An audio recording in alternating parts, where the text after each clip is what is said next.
"12 dreams for the Red Queen under crown of stone. 8 voracious beasts born from 8 restless nights. 4 nails piercing the flesh of the sinner. 1 prayer for the summoned, called by this song. 'Tis perhaps the countdown to oblivion for the once proud city of London. 'Tis perchance her inhabitants' last dance alone to face death and pestilence. Confronted by the eerie and unknown, mortals became desperate for answers. A flock's flight makes for an omen, the falling of a star a dire presage. Turning to priests for interpretation when there was no reason to be found. When religion failed, men turned to science. I saw them build such vain cities, crafting machines made for endless war. New questions flourished as old answers withered. What is darkness but lurking sun? What is wall but enslaved stone? What is glass but tortured sand? What is song but a call to arms? What is hate but jilted love? What is life but death pending?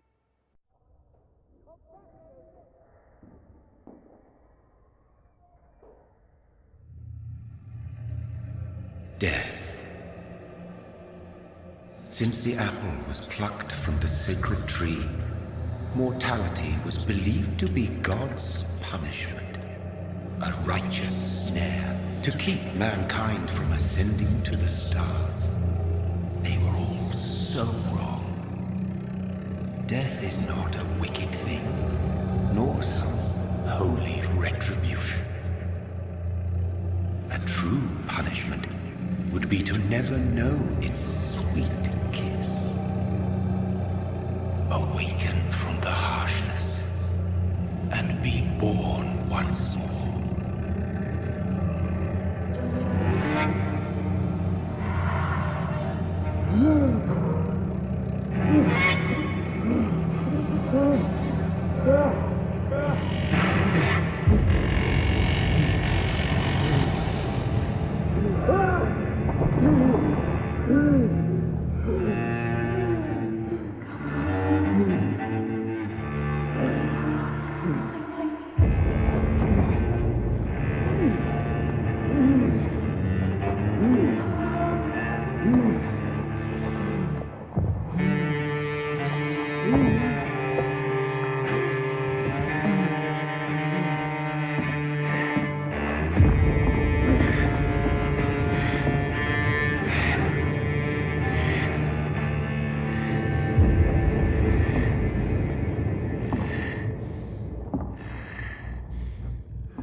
sweet brother. What have you done? Mary! Oh, no! Mary!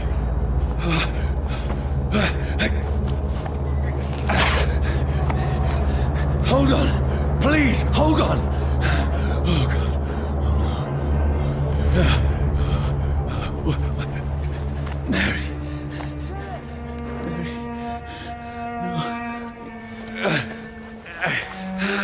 No. No.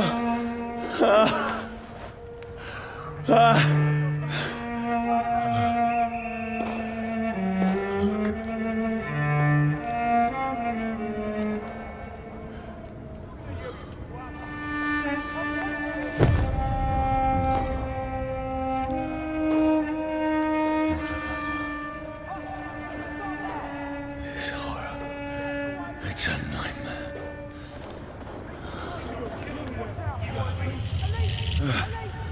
No! Please, a moment, let me explain!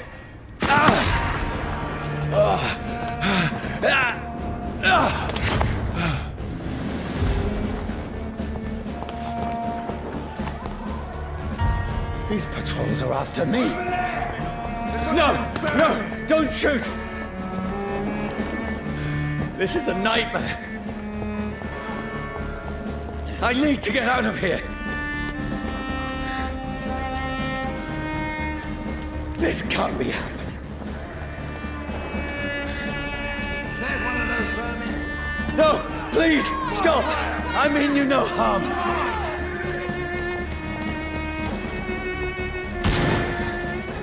What's going on?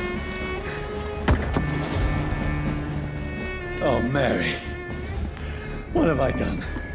What's all this about? Shit! Now, I can defend myself. Kill that thing! Over there! Fuck! Who are you? Stay back! Sorry, but you left me no choice.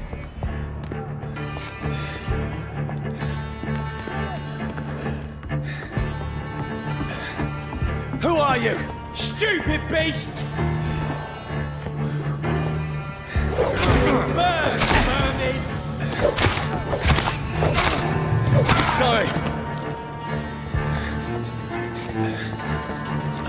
Easy does it, boys! No, please, stop! Who are you? There's one of them vermin! What do you want?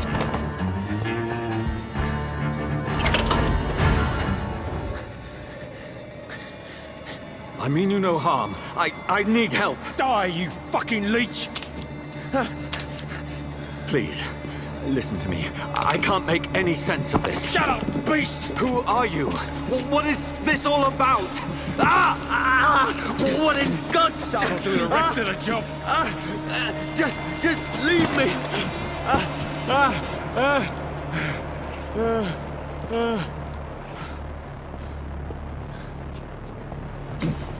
The sun.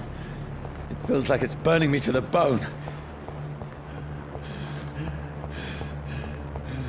I need to find somewhere to hide. Let me go!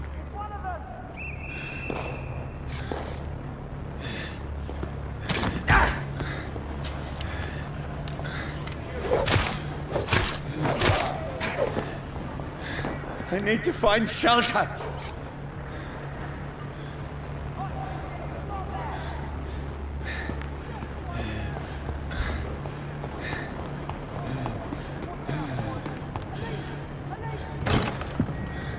Is anybody there? What is this place?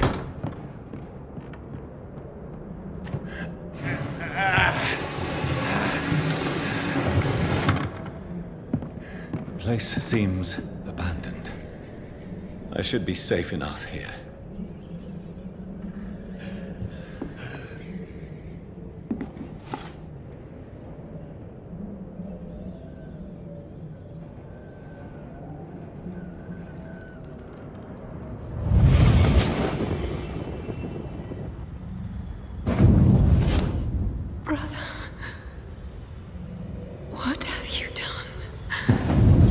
Mary! Mary! Mary, I'm sorry. Whoever did this to us, I will find them.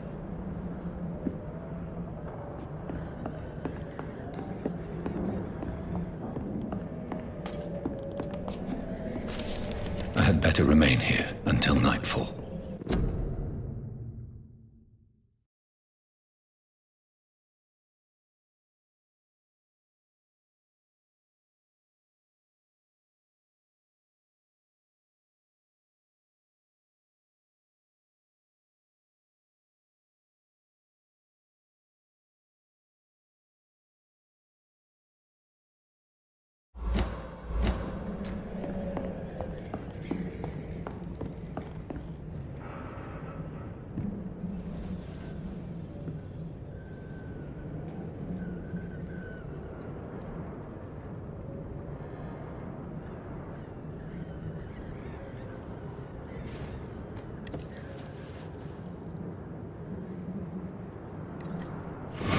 Wait, this one's dressed up fancy.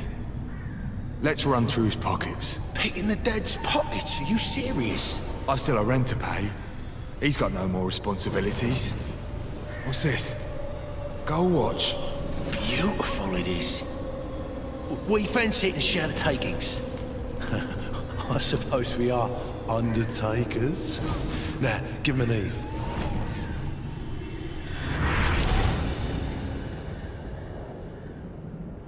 That's impossible.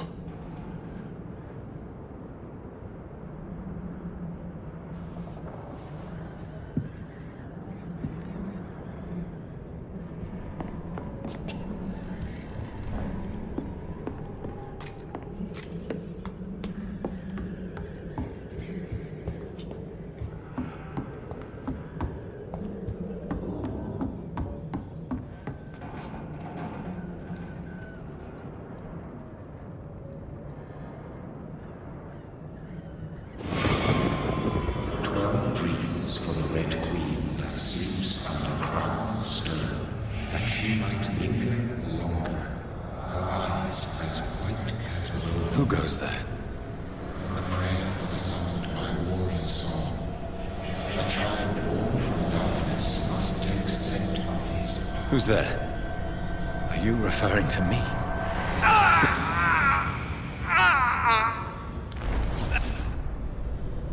No! No! I still have so much to accomplish.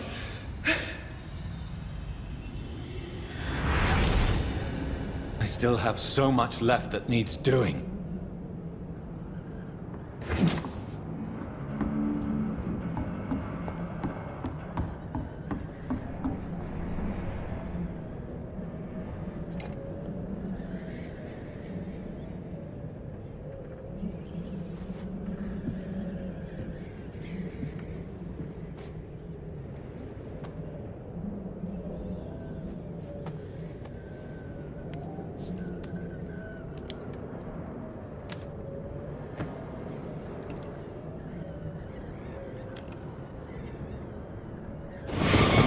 Johnny, this one's lost.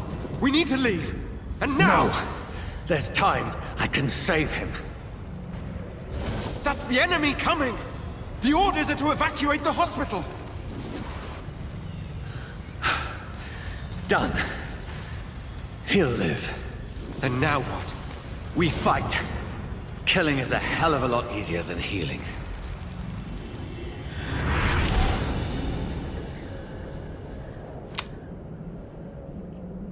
No, it never got easy.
None of it. No sense at all.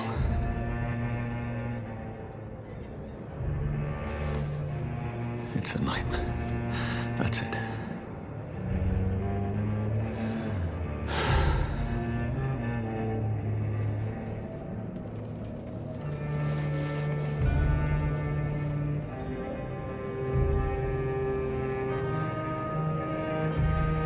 So be it.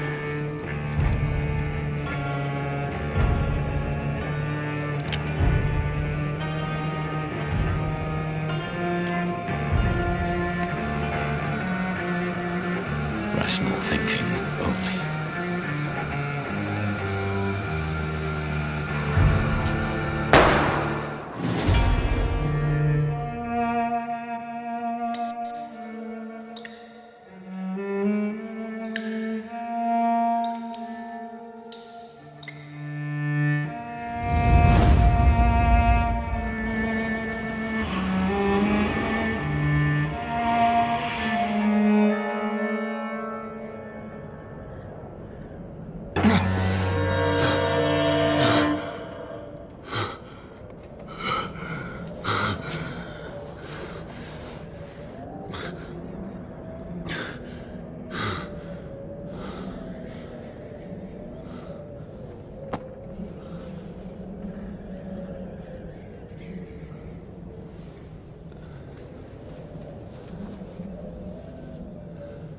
This is absolute madness.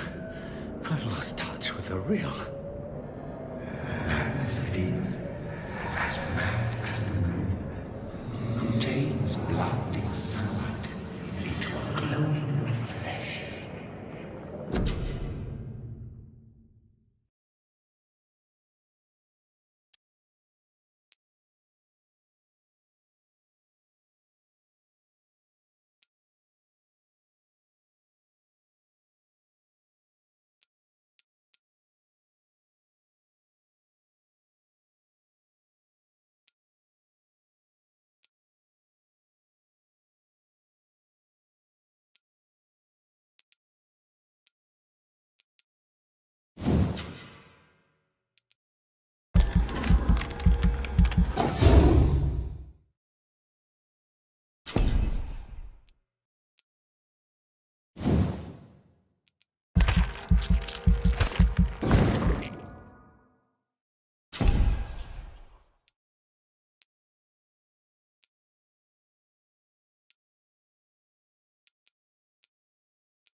Voice in my head. If I'm not mad, then it must belong to the one who made me what I am. I must find him to understand what I have become.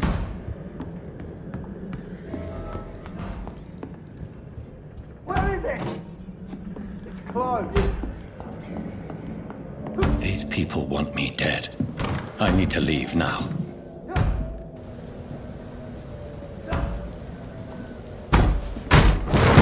Here's the leech. Here!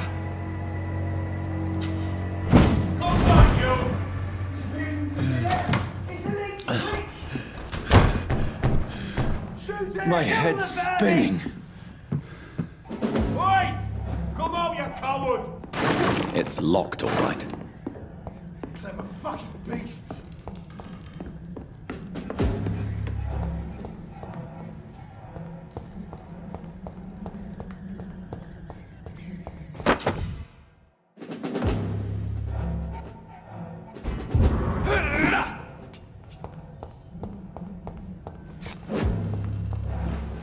I'm still in Southwark. I must reach the West End. Go back home.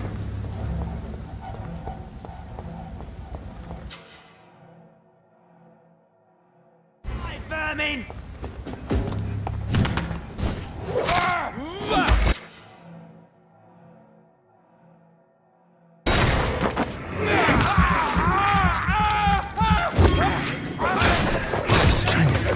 A strength I never knew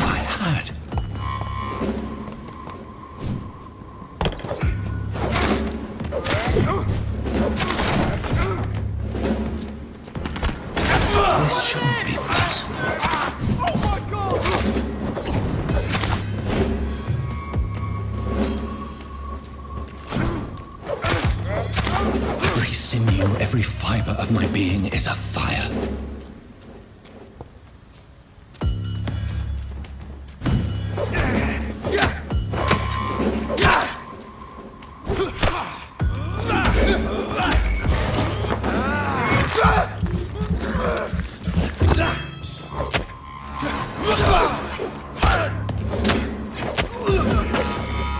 My strength, my reflexes. I'm not human anymore.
My poor sister. If only I had controlled my need for blood. Mary, someone will pay for what happened to you. For what happened to us.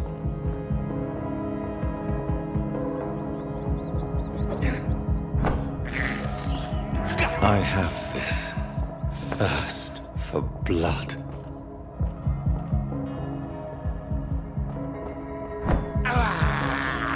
This is despicable.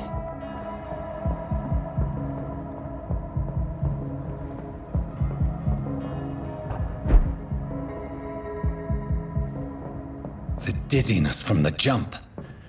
I can now control it.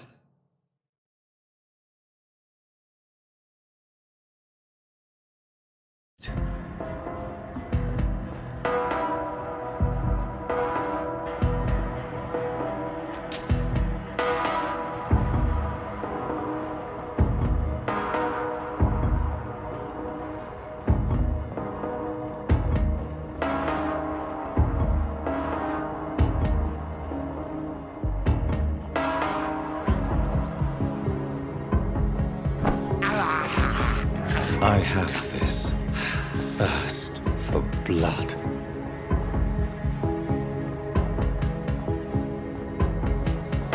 What will London have to say to me?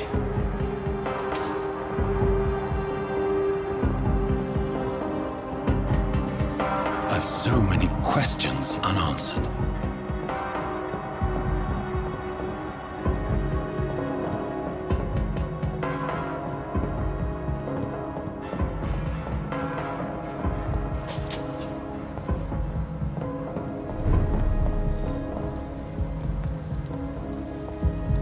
Another corpse.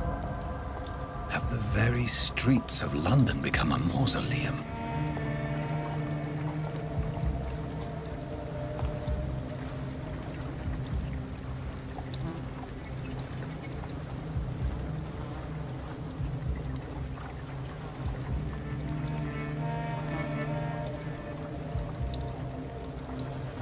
The man has been drained of all blood, but I can still smell the scent of it. I follow the scent's trail. Perhaps it will lead me to my assailant.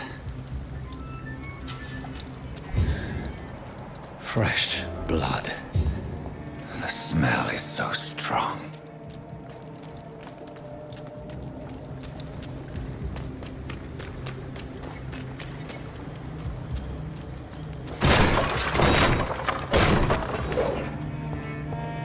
This is a slaughterhouse. It's locked.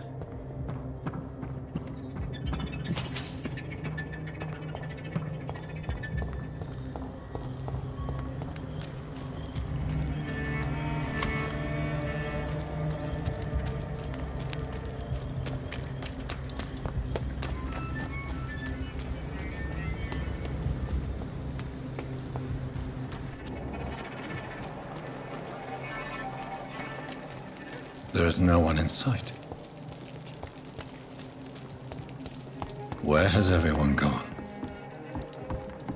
According to the blood patterns, that's where the victim was attacked. So that must be the killer's trail.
At last, a little life. Welcome, sir, to the Turquoise Turtle.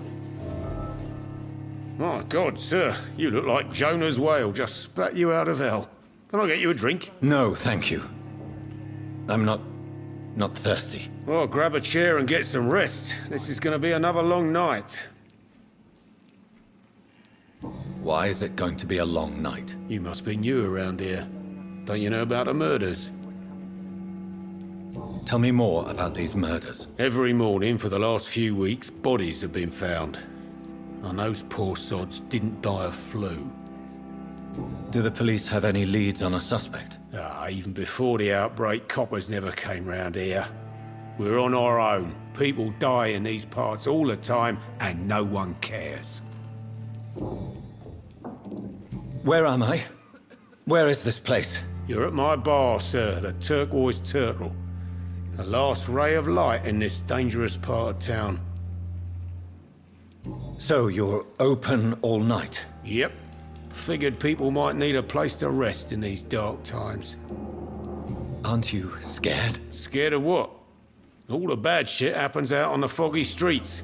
And I never go outside. I'm looking for someone who might have passed through here recently. Wondered if you might help. It's been quiet tonight.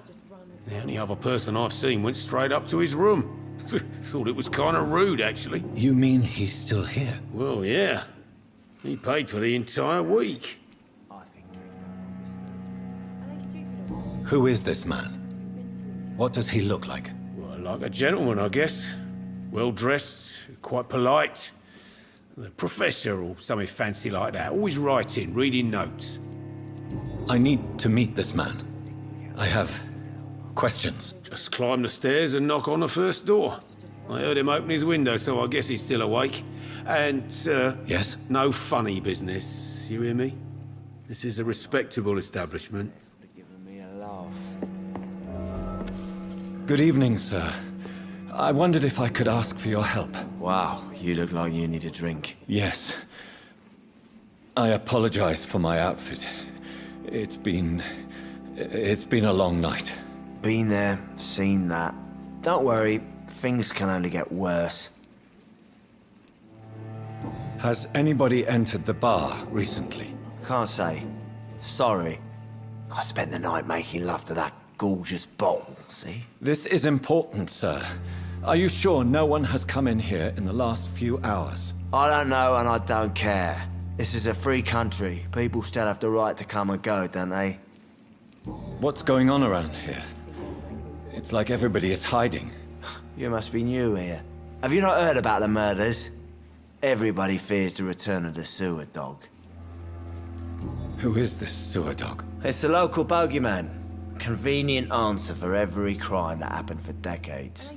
You murdered someone, blame the sewer dog, eh? You make it sound like it's a fairy tale. People will always believe in monsters. It's easier than accepting their own darkness. We can all be monsters.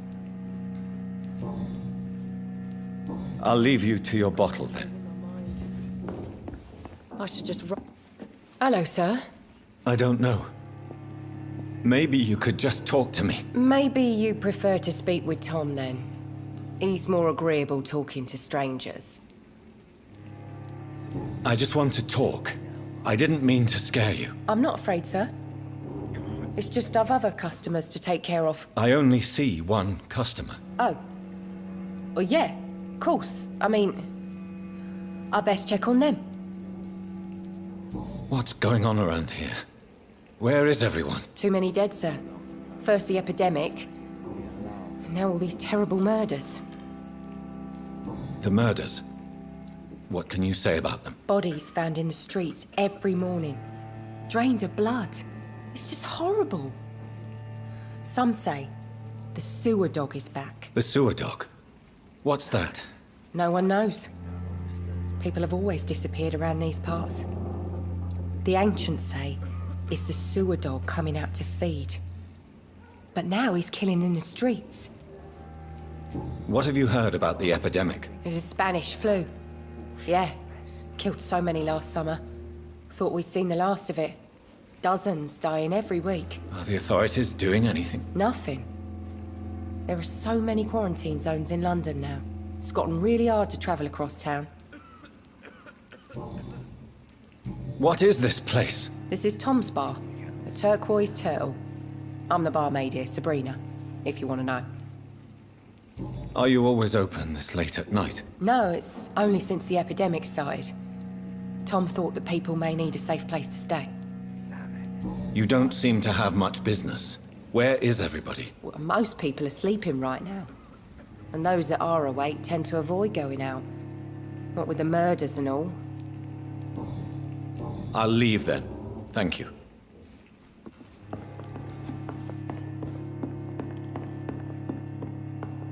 Not long ago, this sort of mess would have given me a laugh.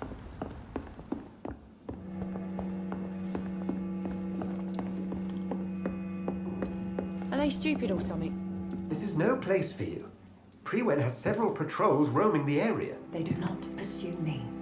But they're looking for vampires, and they're most efficient. They'll not relent until the killer has been identified. I have a common objective, but I require... Shh. I think someone is eavesdropping. Are you certain? You might as well come in, whoever you are. Slowly, vampire. Who are you? I mean you no harm, saith the vampire. Present yourself. I need a word. Would anyone?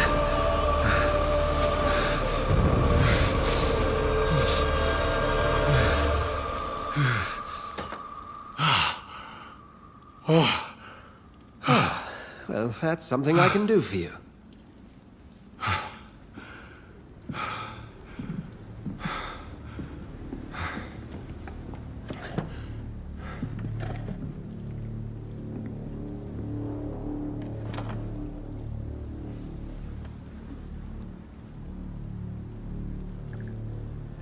And who might you be?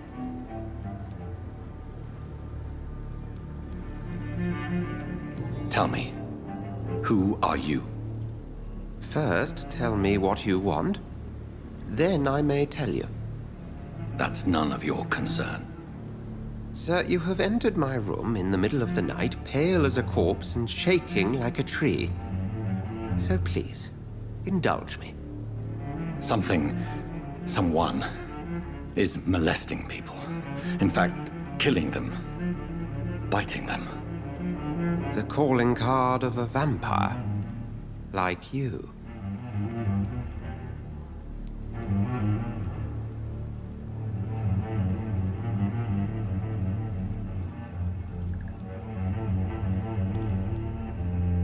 I've been hunted down in the streets and attacked. I'm a victim here, too. I believe you. Then if you are not a vampire, who or what are you? Dr. Edgar Swansea of the Brotherhood of St. Paul. I am performing an independent investigation here in an attempt to understand precisely what is going on. What have you uncovered concerning the murders? It started a few nights ago. Rumors of violent murders. The docs have always been, shall we say, somewhat unsavory. But this is different. How different? A vampire is at work here. Famished. Reckless. It must be brought to ground, and quickly. I heard another voice, that of a woman. Who were you talking to? Ridiculous. I've no idea what you're talking about. Something tells me not to trust you. Then the feeling is mutual. And what exactly is this Brotherhood? Sir, if the name is not familiar to you, then we shall discuss it another time. Then help me find the culprit. I may. If you'll first tell me why you opened this door. I followed a trail. The scent of blood from a recent victim. It led me here. You thought I was your aggressor. That explains a great deal. We're both chasing the same shadow. Perhaps. This is all new to me. I'm not even certain what I'm looking for. You should let me handle this affair. You've no idea what you're up against. No. I will find the monster. He is mine. How will you do any better than I? But then let me ask you this. What are your intentions if you find the killer?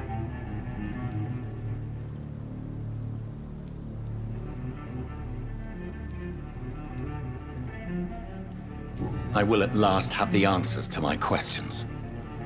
Then I can only wish you good hunting. And pray we shall meet again.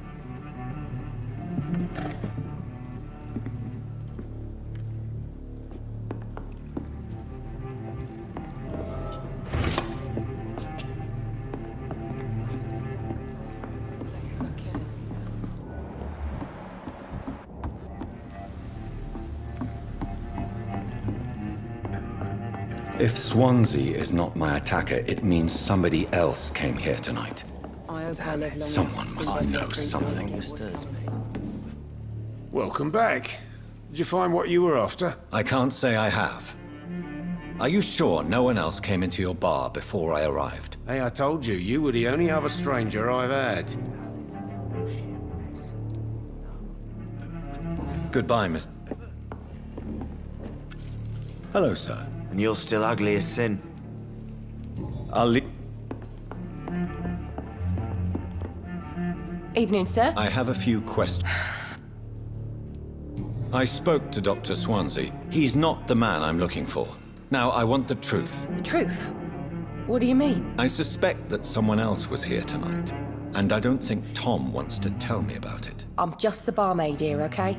If Tom says you're the only visitor we had, then you're the only visitor we had. I can feel your fear, madam. Please, tell me what's going on. It's Will. William Bishop. He came in here earlier tonight and he... Well, I thought he was going to clock someone. What happened tonight? He was dead drunk, as usual. But my God, his eyes... his face... He must have caught something awful. He shouted and cried. It was terrible. Why are you so afraid? I mean, his skin. His hands. I scrubbed every glass and every chair that he touched. God, I hope it's not contagious. Tell me about this William Bishop. Will was a sailor who worked at the canning factory before he lost that job. A nice bloke, really. He's never been violent. Until tonight. Why keep it a secret? Why not tell me about it? Tom's nothing if not loyal. After Will lost his job, he offered him one ear. They used to be good mates. But recently, well... Will started to get very aggressive. I see. Thank you for your candor. I'll be sure to talk to Tom.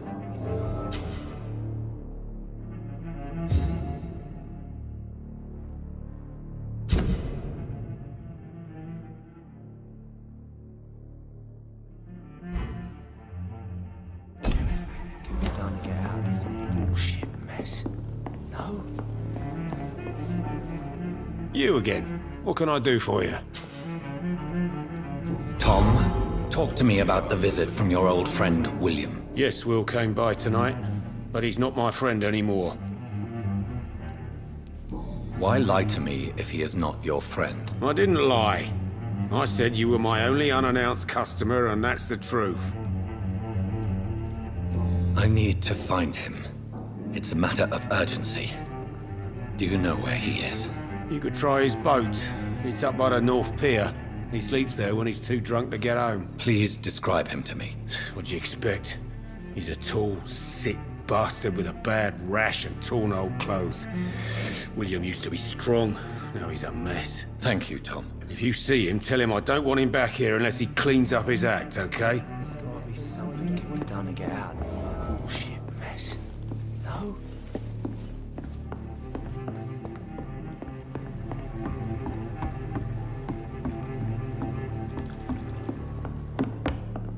Damn it. I think drink no longer stirs me. I will get to the bottom of this intrigue. What's been done to me, to this city.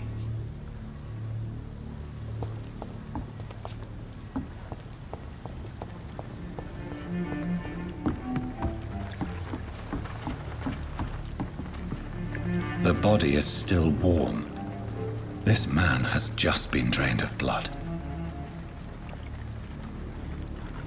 What's this? Some sort of note.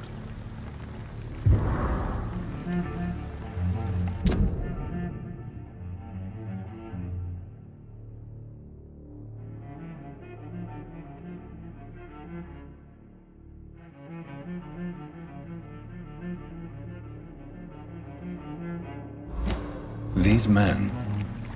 This corpse has been dried of its blood, just like the previous victim. This man was armed. He tried to defend himself. Blood and empty gin bottles. This bishop fellow is something of a heavy drinker.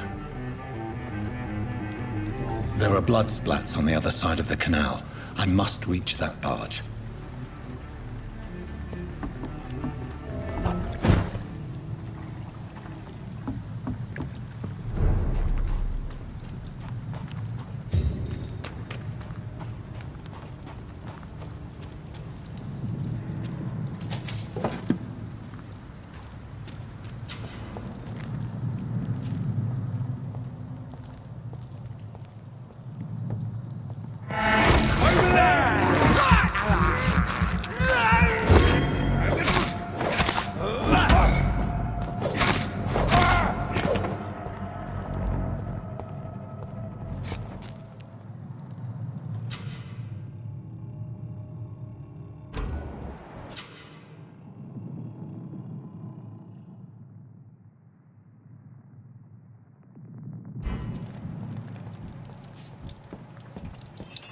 It's a leech!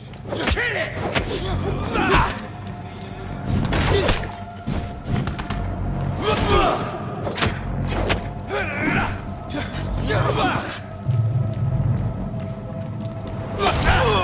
Christ! Bloody leech!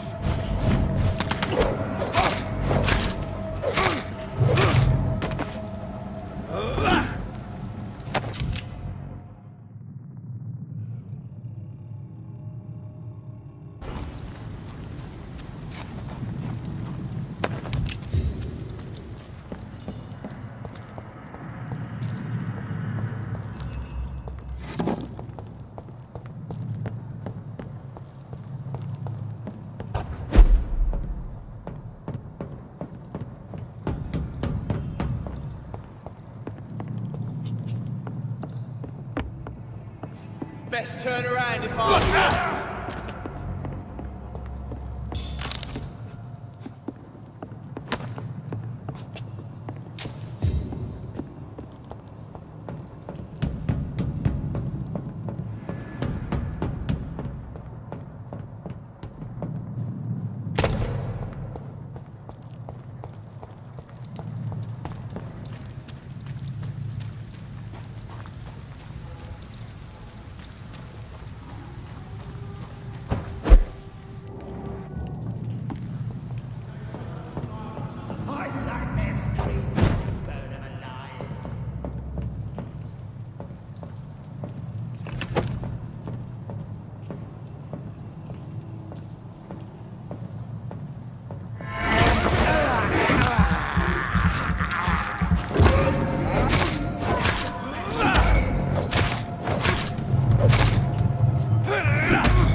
Leech spotted!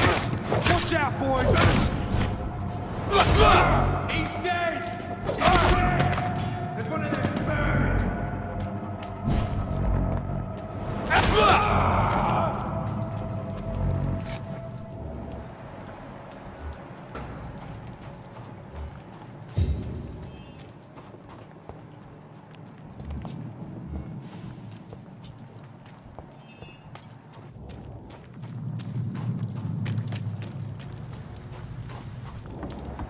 Over there! There's one of them vermin!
Fresh blood.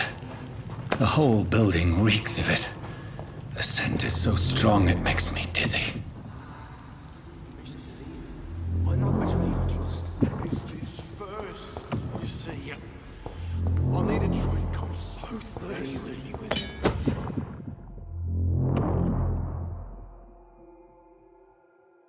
As one, we shall overcome this. We've done it before. No. I had a drink outside tonight already and it did not quench my thirst. I must have more. Oh, dear God. Not again. William, please.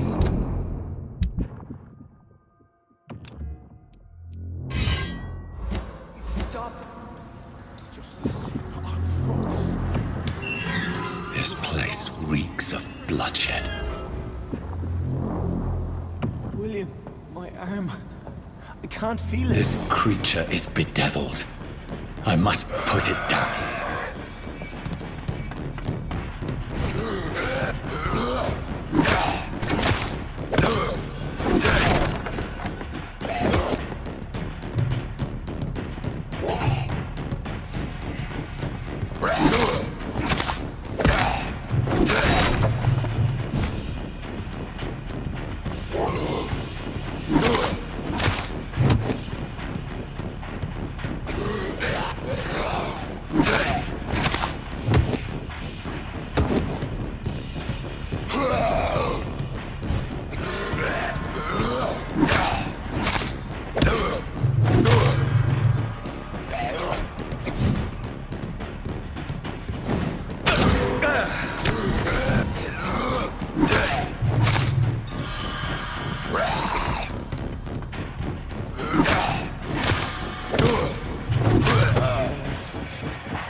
William, please, stop.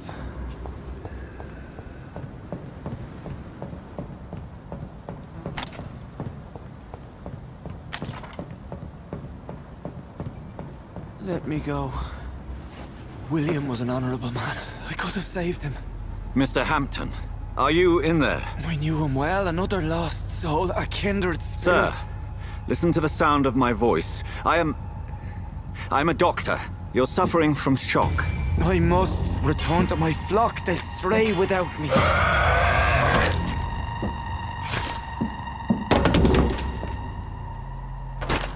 Remember, certain skulls are every bit as resistant as we are. Who are you? What do you mean by skull? You truly are a newborn. I should have realized. Wait. You are the woman from the bar. Are you like me? Can you help me? I believe, sir, I already have.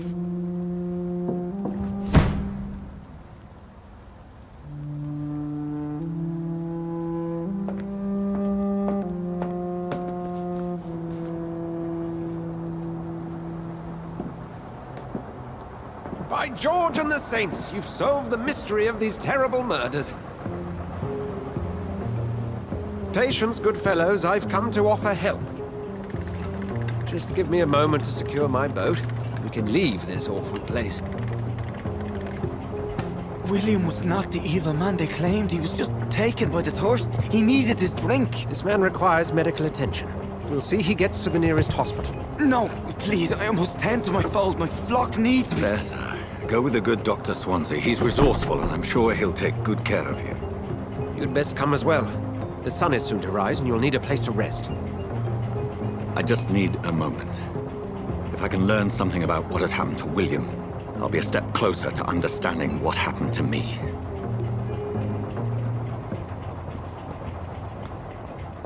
This poor creature can't be my maker. Could it be some subspecies of vampire? I must find a place to analyze the blood.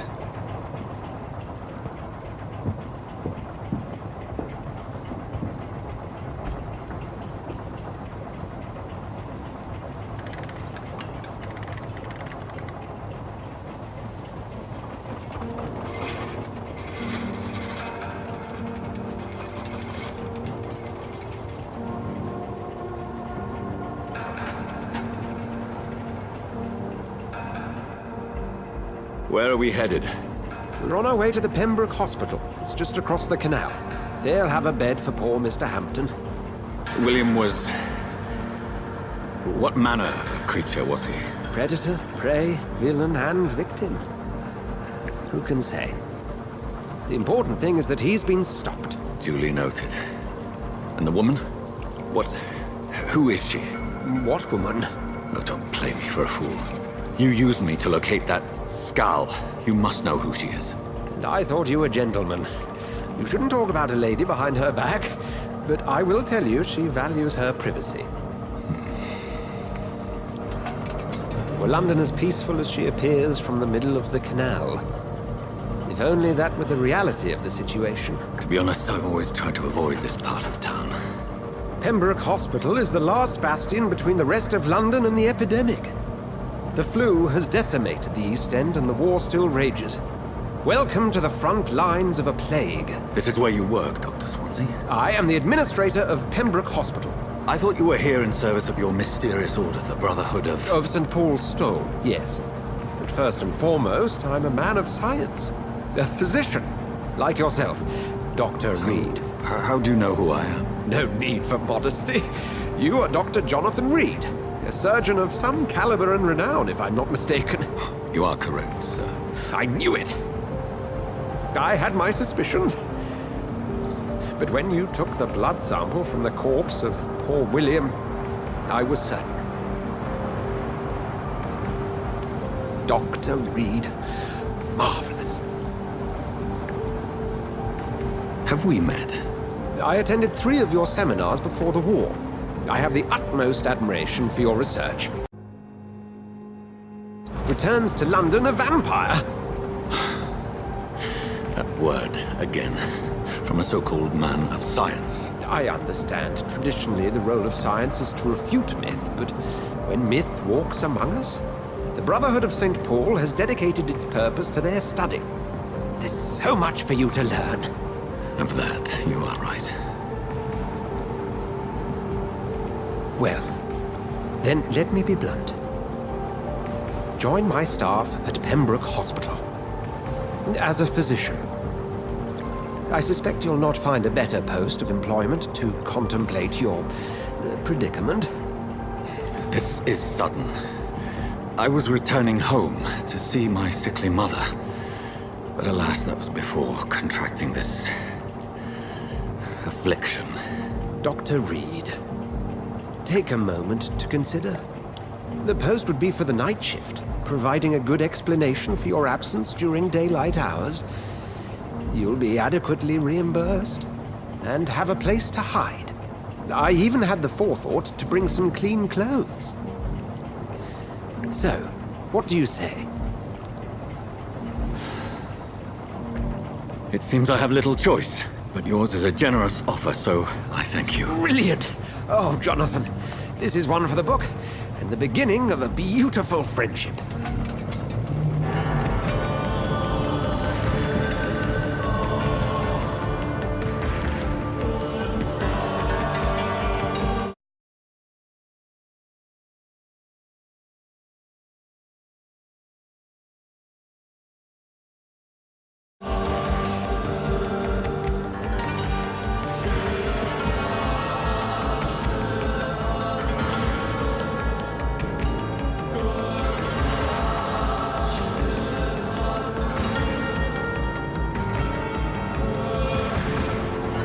Dr. Swansea, thank goodness. I was beginning to be concerned.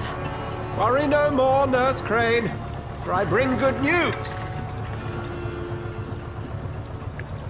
Oh, Doctor, what a night. We lost 2 more patients. Nurse Scow said she couldn't take it anymore and resigned. Yes, well, I'll make a new rota in the morning. In the meantime, find a good bed for Mr. Hampton.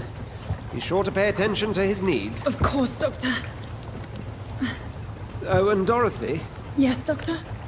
Dr. Reed here has just returned from the front. He served King and Country and will be joining us here at Pembroke. We're very lucky to have gained a surgeon of his talent, and one so experienced in blood transfusions. That is good news indeed, Doctor. Oh, yes.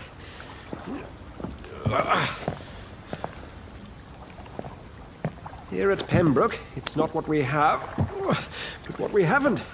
It's only thanks to Nurse Crane and the staff that our ship doesn't sink. If you have any questions, just ask her. Duly noted. Thank you. Your assistance is required, Dr. Swansea, immediately. Welcome aboard, Jonathan. We'll catch up after my rounds. Coming, Nurse Crane. I'm coming.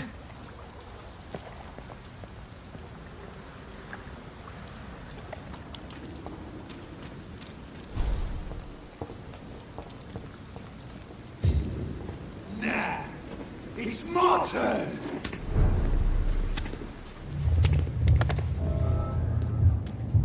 Rotten or pristine, each heart contains the secret of life. Drink at this river, dry it all.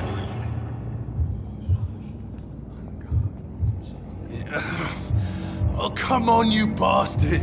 I won't bite. Sir, please. You've lost too much blood. Calm yourself. You think I didn't notice? Stop your staring and get me to an hospital, you arse! Insulting a good Samaritan. Not exactly the way to get rescued. Alright, sorry. I am in pain here. Me guts are spilling out onto the street and you're yabbering on. Yes. That's a very nasty wound you've got there. Take my word, I am a doctor. Dr. Jonathan Reed. Name's Clay Cox. I'd appreciate you helping me to a better place, Doc. Follow me, Mr. Cox. Let me assist you to that better place.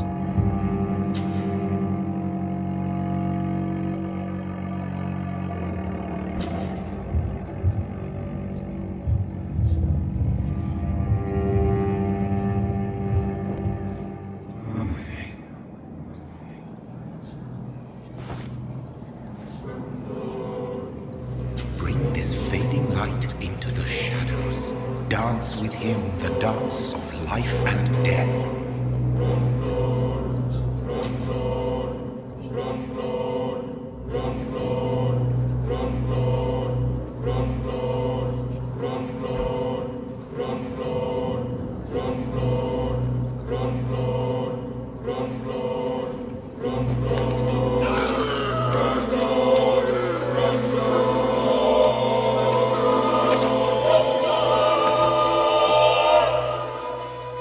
In the back, you bastard! Didn't have the guts to fight me. Fuck you. I'll kill you. I'll kill you.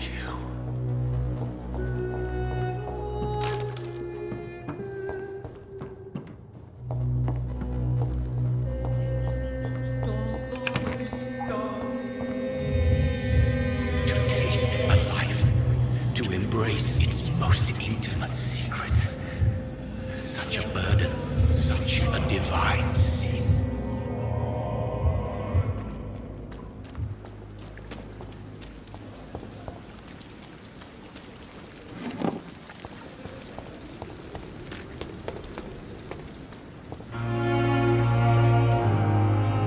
Not one to make wait, Doctor. I've patients to attend.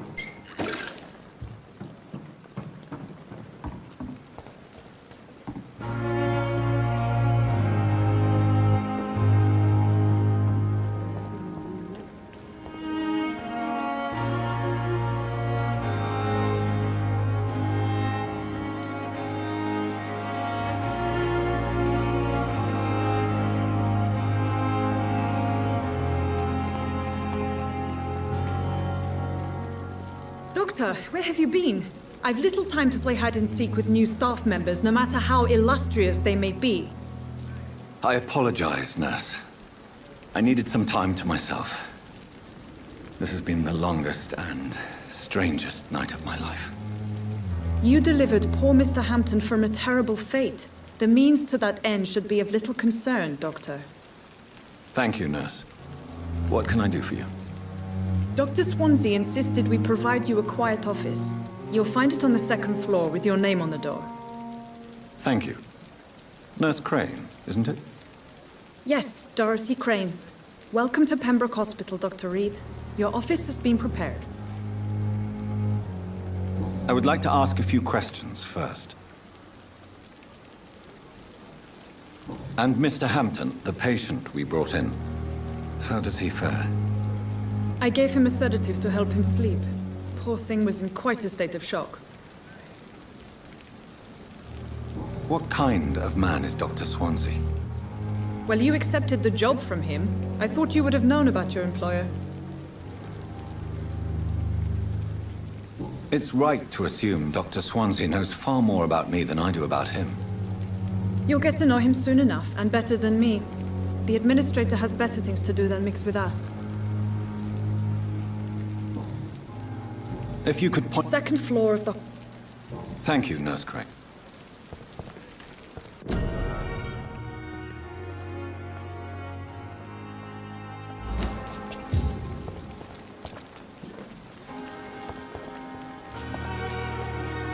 Good evening, nurse. I'm Dr. Jonathan Reed, the new surgeon here at the Pembroke. Dr. Swansea has already told us about you, sir. I'm Nurse Gwyneth Brannigan. Welcome to the Pembroke Hospital. Did he really? It's a good thing I wasn't hoping to keep a low profile. All members of staff have already read about your new blood transfusion technique. Dr. Swansea made sure of that. I see. Well, I'm a little surprised, but I suppose I'll just have to deal with this unexpected notoriety.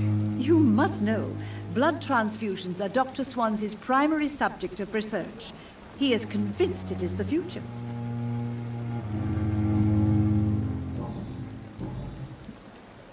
How are things here? Not good, to say the least. We're struggling against an invisible enemy, more lethal than any bullet from a gun. It's hard, Doctor. Do you think this hospital can survive the epidemic? We are all volunteers here, and we're trying to hold fast, but how do we beat an invisible killer?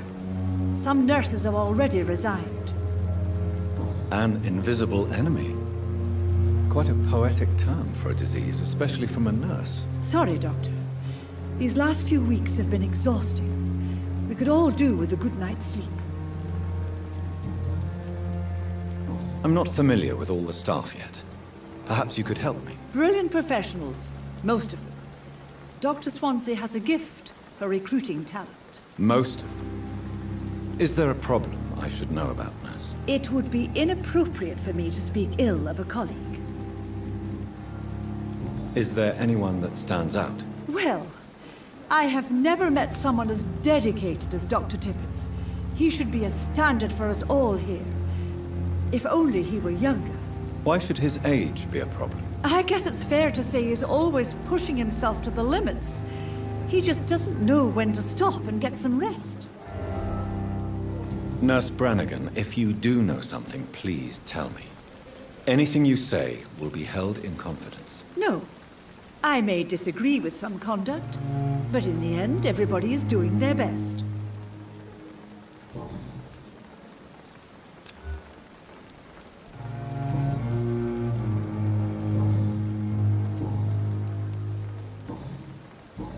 Goodbye, nurse.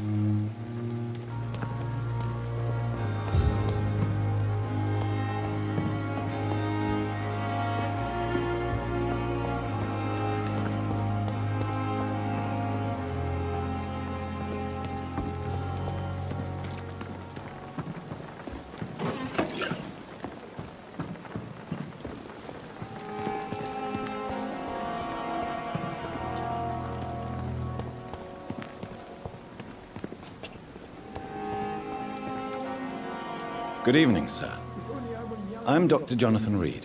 I'm new here. I've already heard about you, Dr. Reed. I'm Milton Hooks, the ambulance driver for this shithole of a hospital. That's quite a blunt introduction, Mr. Hooks. You can call me Milton. I like to speak my mind, Dr. Reed. Perk of the job. Don't judge me, and I won't judge you. I'm not sure I understand what you're talking about.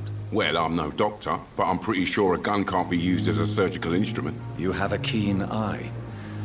I learned to shoot during the war, and have carried one ever since. Old habits die hard. No need to explain, Dr. Reed. And if you ever need a better gun, remember, I may have something for you. How is the situation around here? You want to hear the situation is all right? It's fucking awful. We lack everything, and it's getting worse every day. So what do you do exactly in this hospital? Apart from smuggling guns, I mean. I've been an ambulance driver since... too long, I guess. I bring sick people here night and day. It's a dirty job, but I get it done. Most of the time. It sounds like things have been a bit rough recently. What's happened? Yesterday I got attacked by the patient I was bringing here. I escaped through the hospital's garden, but I lost my wallet when I was running. You left an infected patient outside the hospital? That's incredibly dangerous. Go there yourself if you want, but be careful, Doctor. I'd rather not bring your dead body back. Since you're on the front line, how is the sanitary situation in this vicinity? It's a complete disaster. It's even getting dangerous to enter some streets or buildings. Even the locals attack you. Are you really smuggling weapons through the hospital? And why not? I've already been attacked by patients, you know. And by gang members willing to steal my money. But you're not defending yourself. You're selling guns to civilians. You keep people alive your own way, Doctor. I offer them another way to protect their health.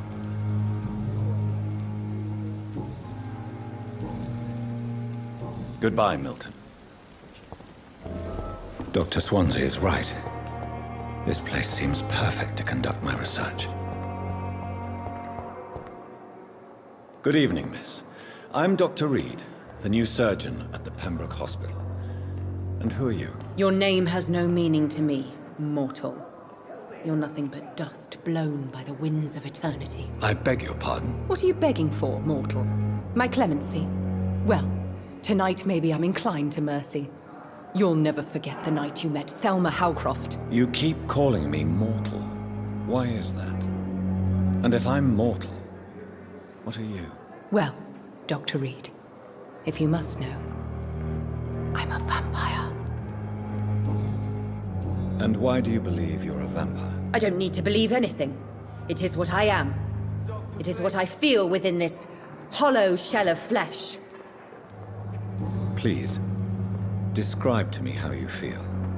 What is it like to be a vampire? I can hear my body crumble from the inside as my flesh cracks and fades. I sense the last pulse of postulant blood within my drying veins. I need new blood. I see.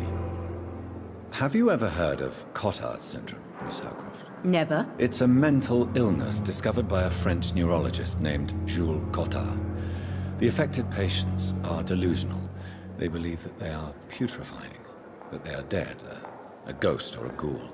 Or in your case, a vampire. Delusional, you say? Oh, sad and petty mortal. You can't even begin to understand the concept of immortality.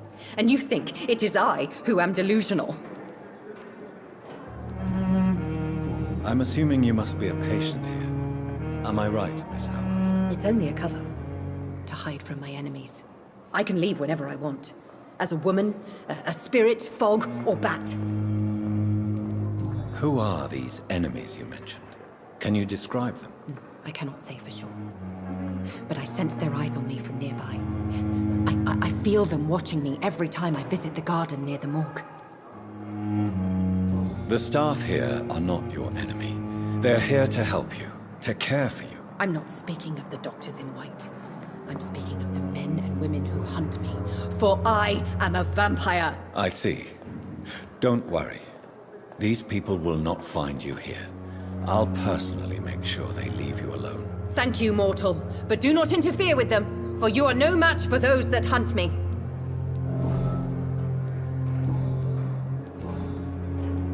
Who are you really, Miss Howcroft? I mean, apart from being a vampire. Is that not enough for you, puny mortal? What do you require? Proof of my powers? I'm curious to know who you were before becoming a vampire. It was such a long time ago, I don't remember. Centuries of unholy life can have strange effects on one's minds, you see? I'll leave you.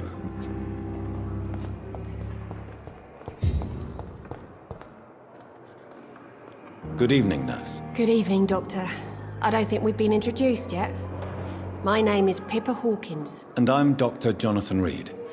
Dr. Swansea has recently offered me a position in this hospital. Well, it's a euphemism that your help will be appreciated, Doctor. How would you describe the situation at the Pembroke Hospital? It's serious. The flu is wreaking havoc amongst the staff and patients. We are running out of everything. Nurse Hawkins, the Spanish flu won't last forever. Even the Black Plague didn't kill everyone. I wish I could believe you. But what if this epidemic was worse? What if in the end, nobody was spared? You must get a hold of yourself, nurse. Sorry, I'm exhausted. No one has any idea when this epidemic will be over. How is the Pembroke staff coping with the epidemic? Well, not well.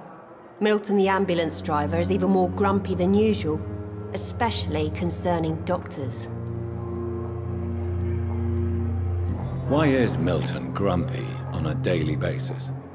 Is it just an act? Milton's not the kind of man who's bothered about a bad reputation, whether he deserved it or not. Why does Milton dislike doctors? I don't know. Just ask him. But be warned, Milton is not the chatty type. How long have you been... Well, long enough to see that the epidemic is winning. And no matter how qualified you are, don't tell me you'll change that. You're right. When dealing with such a terrible disease, one must remain humble. But that doesn't mean we shouldn't try our best. Sorry, Doctor. I don't want to sound bitter, but I'm just too tired to give a pep talk like Nurse Brannigan. Goodbye now.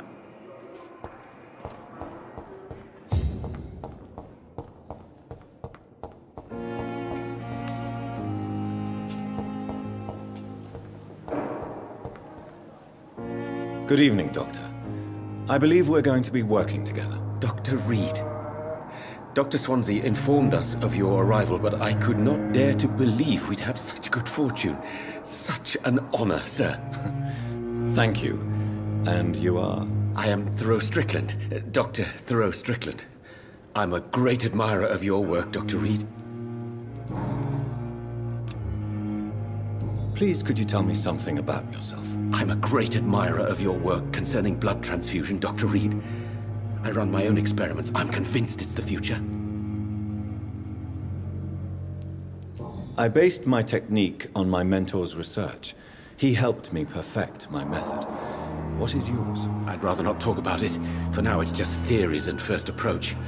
My process is purely experimental and unsuccessful. As long as you're cautious and methodical, you may remain empty-handed, but you won't fail. You're not the first one to warn me, but I am convinced knowledge is the main weapon against the ravages of this epidemic. What made you choose to be a doctor? I'm not ashamed to admit you and your work have inspired me. I am honored to have the opportunity to work by your side.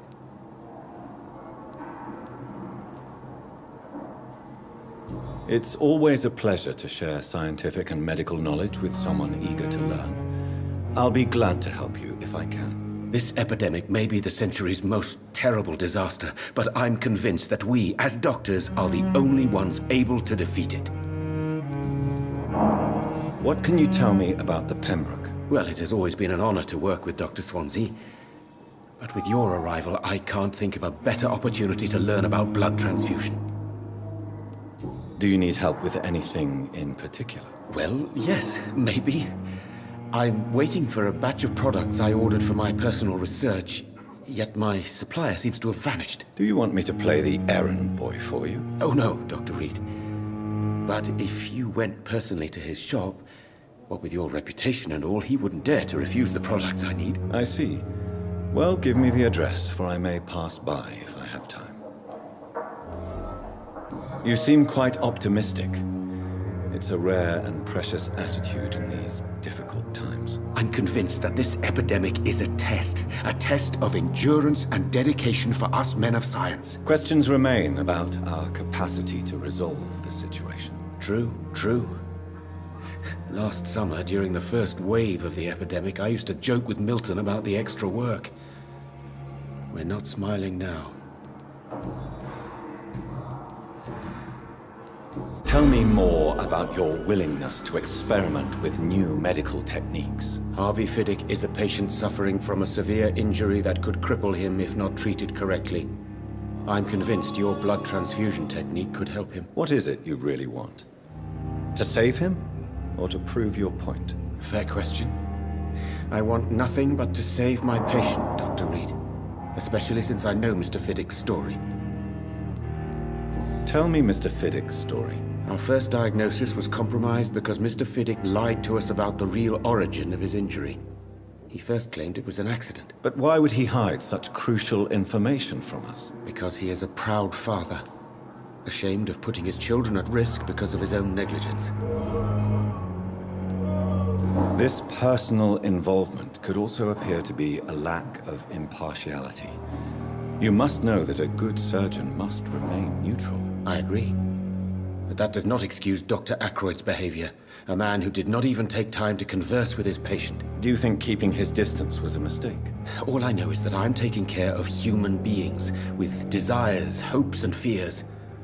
Not some biological machine comprised of blood, bones, and flesh.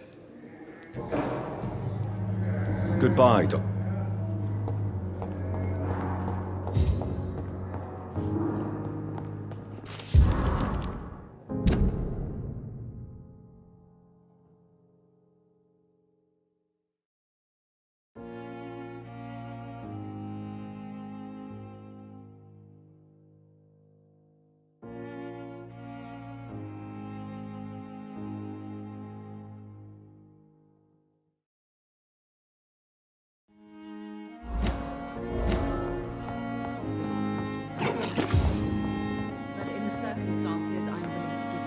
Good evening, Dr. Strickland. And good evening to you.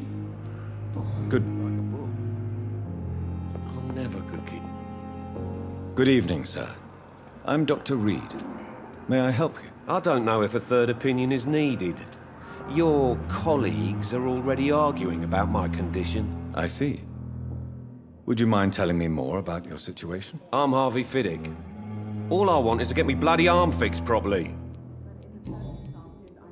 Tell me about yourself, Mr. Fiddick. I'm just a regular guy waiting to get his arm fixed, so I can return to work and to my family. I was more curious about what you were doing before being hospitalized. I'm a carpenter, and a good one too. But that means I need both arms to feed my family, Dr. Reed. Tell me about the doctors who are arguing about your case. Strickland and Ackroyd. They both want the best for me, but there's a lot of pride there. Doctors are no different from carpenters, it seems. What do you mean? I often had professional arguments with rivals on a building site. Difference is I disagreed about wooden nails, not flesh and bones. Are you satisfied with your treatment here? Well, it's clear that I've chosen a bad time to be injured. Forgive my bluntness, but you seem overwhelmed by cases of the flu. I won't lie to you about it. I'm afraid we are. Are you sure you don't want to operate yourself, Dr. Reed? I have the feeling you're very capable. And your colleagues seem to think so too. In other circumstances, you would be right. But for now, I don't think I can take on the responsibility. My apologies. Tell me about your injury, Harvey. Why do you feel so guilty about it? My wife died because of me. And now I may lose everything because I've been careless enough to hurt myself. What an arsehole. How could your job be responsible for your wife's death? I was working a double. She went out to bring me a hot meal and got caught in a German bomb raid. You can't hold yourself responsible for your injury, Mr. Fiddick.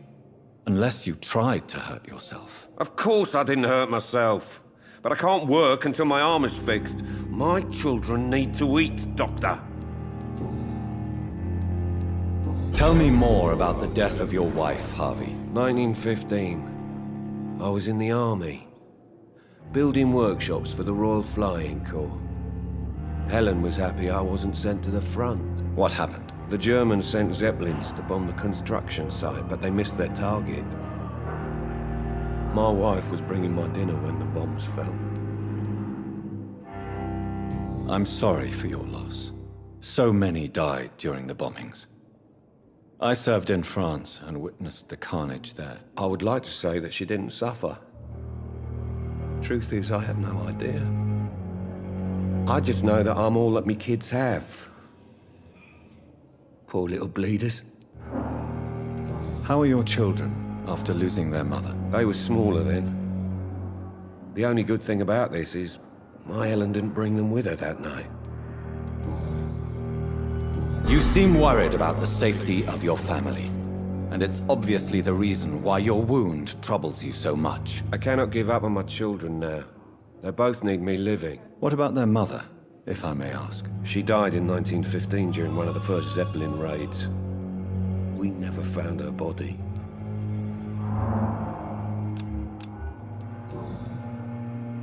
Goodbye for now. You always knew the words to calm the children, Helen. As for me... This hospital seems to be falling apart. But in the circumstances, I'm willing to give you the benefit of the doubt.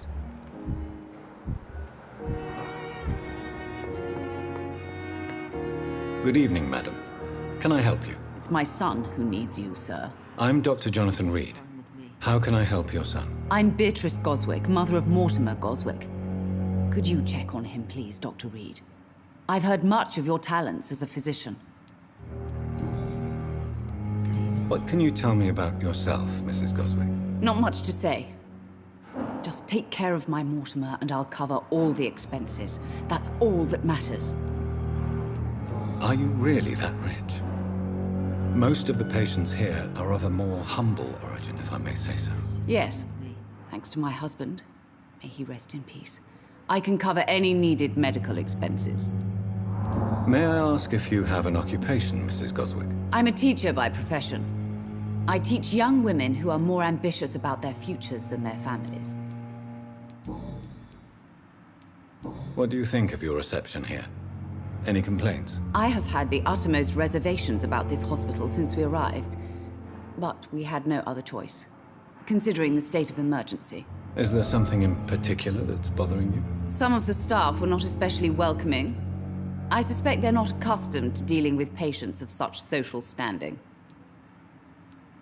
Tell me more about your arrival at the Pembroke Hospital. What gave you such a bad first impression? The ambulance driver was quite rude, for a start. And that nurse, Miss Hawkins, seems to have quite a dubious attitude. What do you mean? She managed to secure a bed for my son despite the epidemic. It was a relief, but it wasn't cheap. She charged you for a bed? Yes, and I paid without question, considering the urgency of the situation. I share your concern, Mrs. Goswick. Be sure that I'll talk to the people involved. I don't expect compensation, Dr. Reed. But I'm aware such behavior would not be tolerated in other hospitals.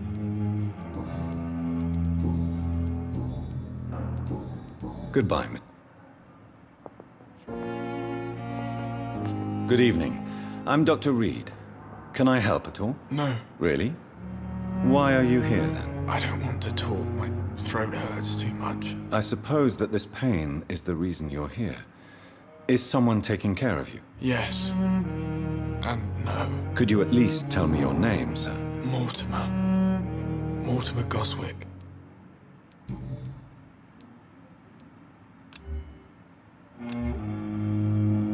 Why did your mother have you hospitalized here?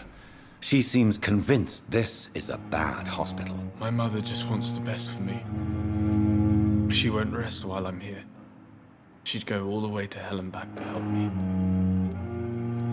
Is your mother bothering you? As your doctor, I can ask her to leave you alone if you would prefer. That's tempting, Doctor.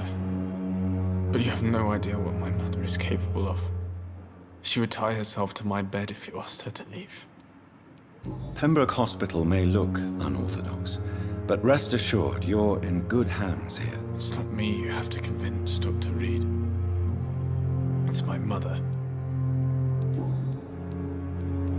How painful is your throat, Mr. Goswick? So painful I'd rather not talk at all, Doctor.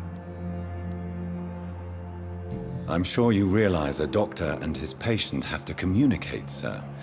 Would it help if I gave you some paper and a pen? Not really. I see.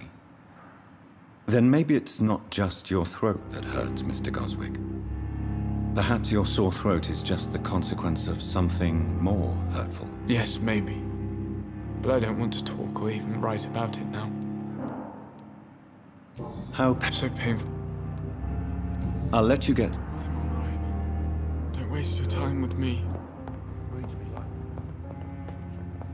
Never could keep anything from her. What can I... What... Will you accept... Thank you, nurse.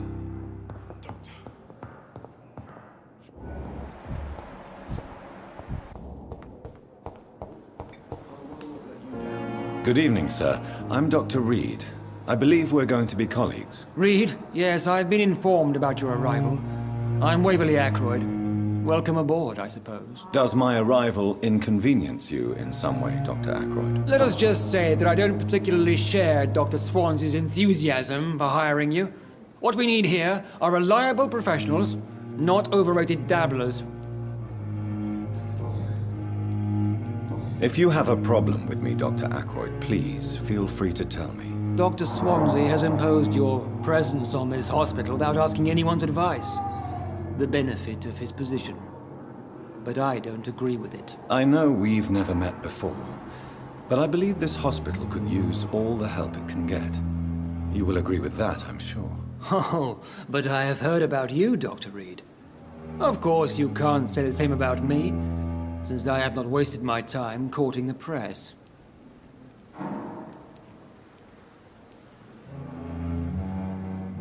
There is no need for such animosity between us. Don't you think the epidemic is already enough to deal with? That is one point we could agree on. And that is precisely why I want to be sure that you will be of help to this hospital, instead of a burden. Tell me, Waverly, what do you think of Dr. Strickland's enthusiasm for his experimental research? Strickland is playing with his patients' lives for pride and glory. Now that, sir, is unethical. Are you thinking about something in particular? Harvey Fiddick needs delicate surgery. I believe we should stick to the usual procedure, but my young colleague obviously disagrees. Why do you wish to lead this surgery? I strongly believe that Mr. Fiddick should not be butchered to test an unproven procedure.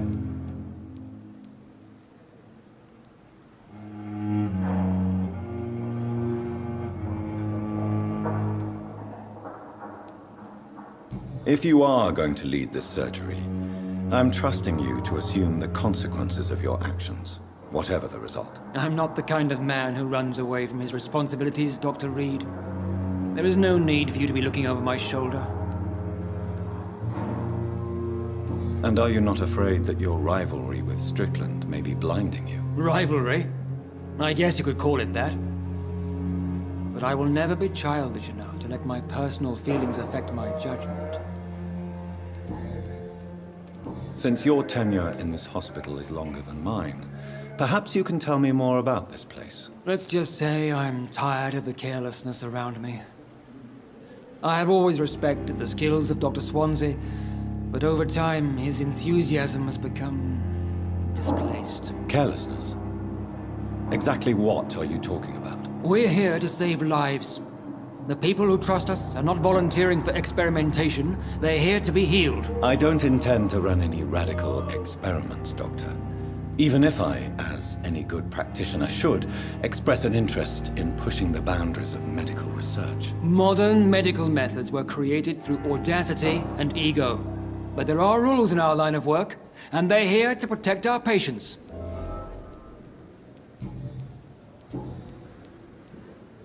I don't know what you've heard about me, but I have already proved my value as a practitioner. I don't question your skills, Dr. Reed, but your motive.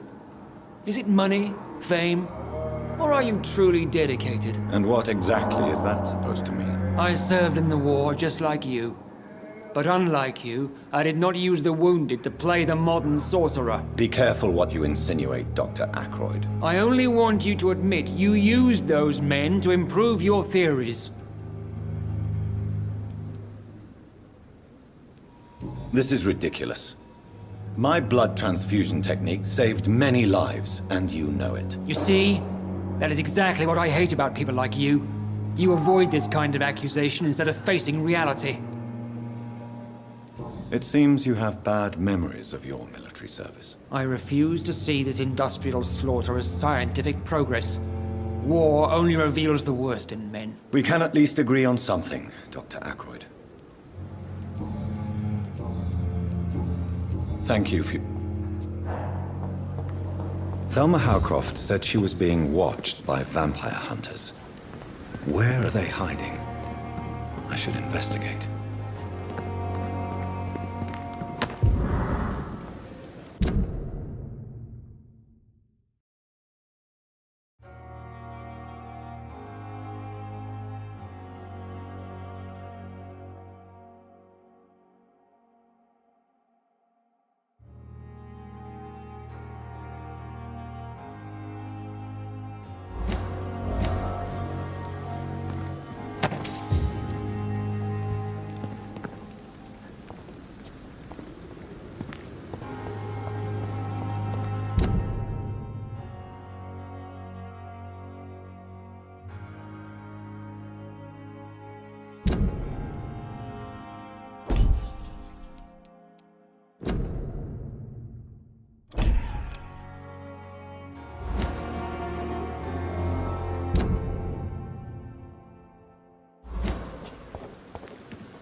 stay alive!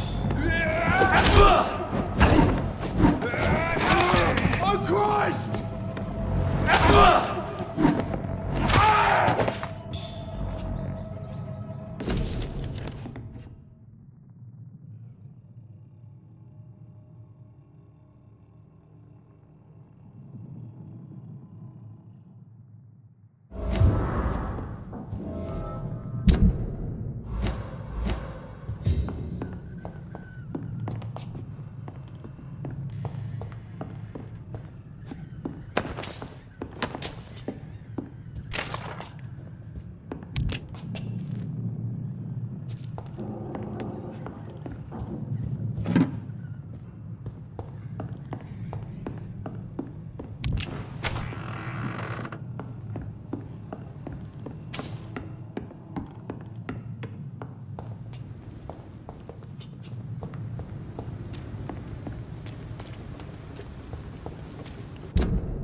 Good evening, Nurse Hawkins. Good evening, Doc.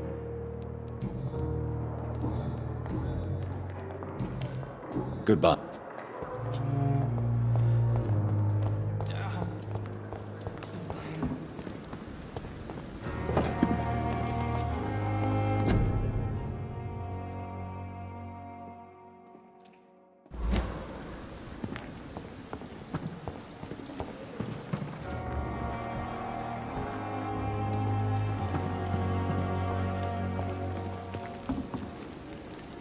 Good evening. Good evening, Doc. Tell me why you're extorting money from some of the patients here. If a patient wants a bed, he'll have to pay me a little fee. That's all. Where did you get the idea for such an immoral scam? Funny you should ask.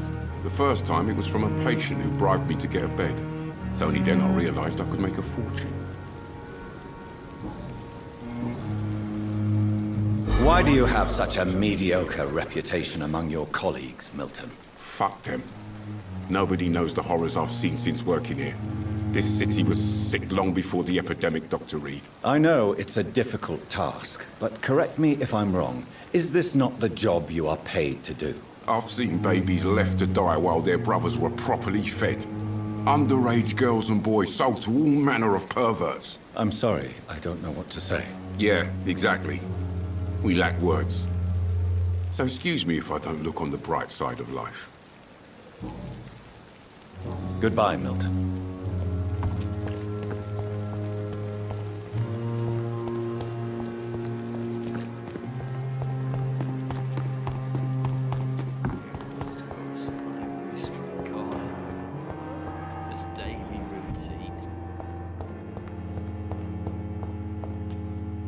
Good evening, Mr. Hampton.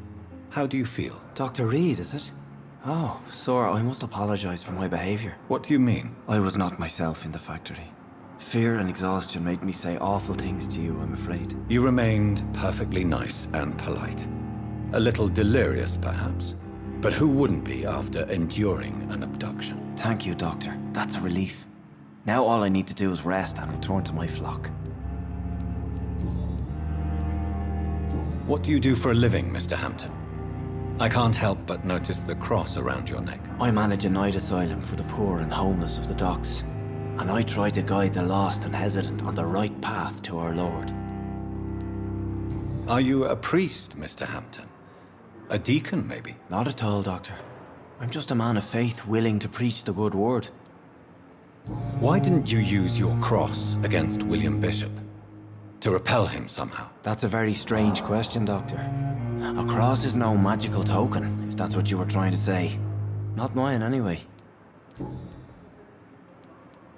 Have you made friends? Not really, but I recognize Miss Harriet Jones. I knew her when she lived by the docks. That poor woman had such a miserable life. You never came to see her here at Pembroke? Receiving visits when sick can be an important part of the healing process, you know. We're not just bodies. You're preaching to the converted now, Doctor. To be truly honest, I thought she was dead. She left the docks many months ago. How do you feel, Mr. Hampton? Medically speaking, I mean. I feel exhausted. Beyond exhaustion, actually. William drank so much of my blood in his madness. I feel empty. You're in good hands here. Dr. Swansea is well versed in blood transfusion, and I'm sure he'll take the best care of you. Thank you, sir. I believe all I need is rest. And then I can go back to the people who need me. How did you end up in William Bishop's den? I had received alarming news about his recent behavior. I went to his place and he refused to let me go. Why did he abduct you? William was an alcoholic. His addiction suddenly changed to blood. I don't know why. Just like a patient I met here. This Miss Hawcroft. You dared to enter this awful place alone. You're a hero, Mr. Hampton. Or a fool. I'm just a man trying to help his friends, Dr. Reed. William Bishop was a conflicted soul, searching for light. What is the general situation in the East End docks? The situation has always been tough, with a lot of tensions between the gangs and the dockers' trade union. The Wet Boot Boys are very nervous since they lost their leader. Who leads the gang now? Since Clay Cox went missing, it's his wife Edwina who runs the show, with the assistance of her minion, Booth Digby. Has the gang been threatening you? Ah, no. I've had this nickname for so long, you know, the sad saint of the East End. No one dares to bug a saint, not even criminals. Do you know Tom Watts, the bartender from the Turtle? I met him before I found you in the canning factory. Tom? Yes, of course. Always the helping hand, good old Tom. Without men like him, corruption and despair would have wiped out the East End long ago. Who should I avoid in this part of town, then? Any particularly evil figures? Not really. Most men and women are just doing their best. And it's not my habit to speak ill of people I know, Doctor. People are still in How could it be otherwise? The authorities have left us all to rot in this contagious nightmare. No drugs, no advice, nothing. It's a damn shame. Goodbye, Mr. Hampton.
Not now!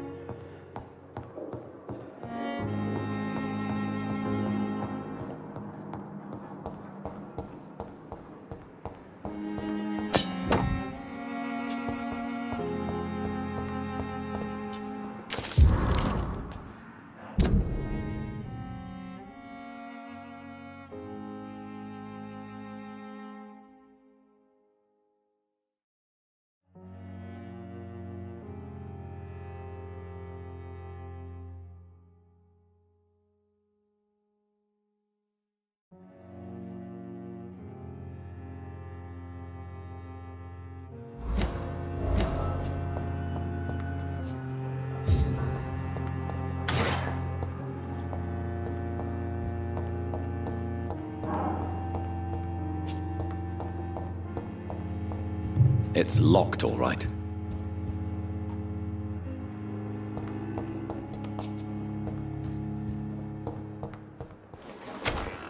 This must be the place. It's definitely away from prying eyes. Relegated to the shadows. A kingdom of my own. At least I won't be sleeping in a coffin.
The flower's dying.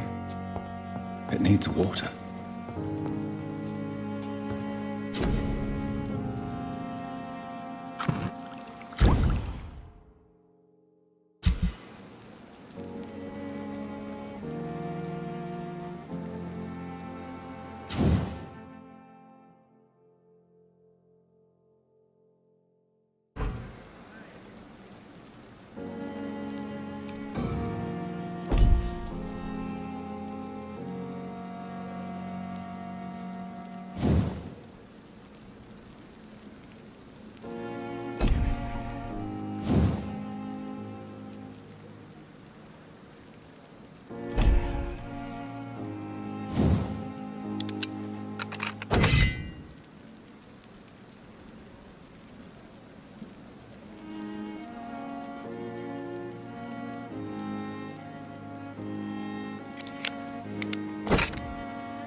William Bishop's blood is much more unstable than human blood and shows extensive mutation.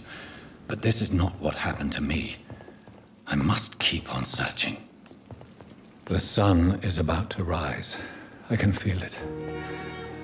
I'll continue tomorrow night. I have so much time now.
I'm to stay here until my research is complete. I'd better learn to hide my true nature from the mortals. But what about my thirst for blood?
Yes, Nurse Crane? How can I help you? I'm so sorry. I know Dr. Swansea wanted you to rest, but we have somewhat of a crisis. A crisis, you say? Our supply of antiseptics is nearly depleted. I was hoping there was another box up here, but...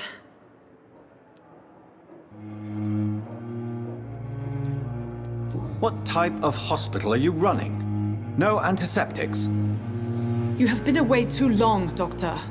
With the war and now this epidemic, supplies have been running scarce for months now.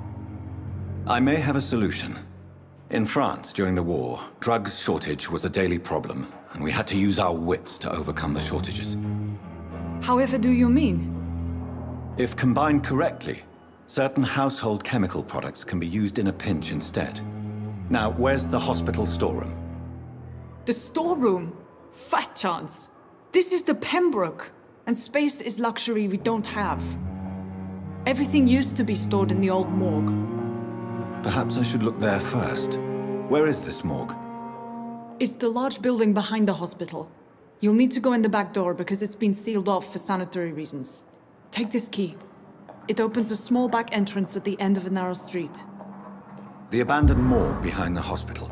A small door at the end of a narrow street. On my way then. Thank you, nurse.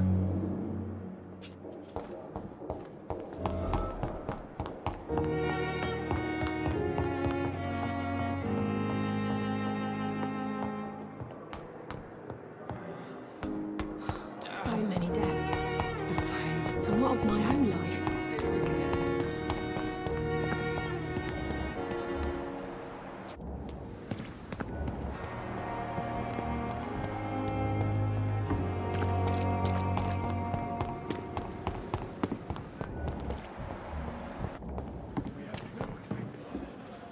Good evening, sir. So it is true. The famous Dr. Reed has joined us. I can't think of any better news during these terrible times. Do we know each other? Actually, yes. We met once before, at the Rockefeller University in New York. Dr. Tippets, yes, I remember. I was assisting Professor Carell in his research about coronary bypasses. He had nothing but praise for you.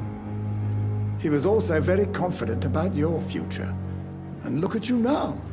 Eminent surgeon and blood transfusion specialist.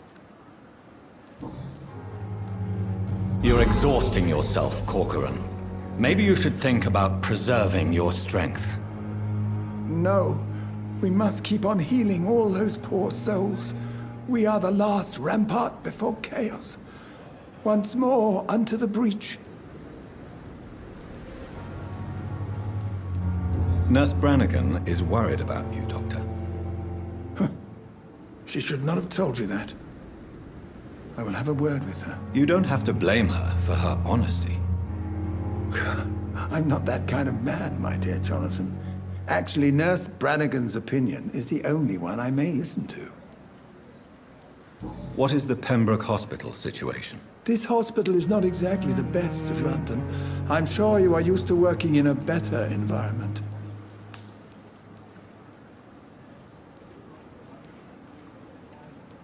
It's not exactly the best situation in London either. I can't have expected this hospital to be prepared for what was to come. Don't be misled by appearances, Dr. Reed. This hospital does not lack talented people. It just lacks hope.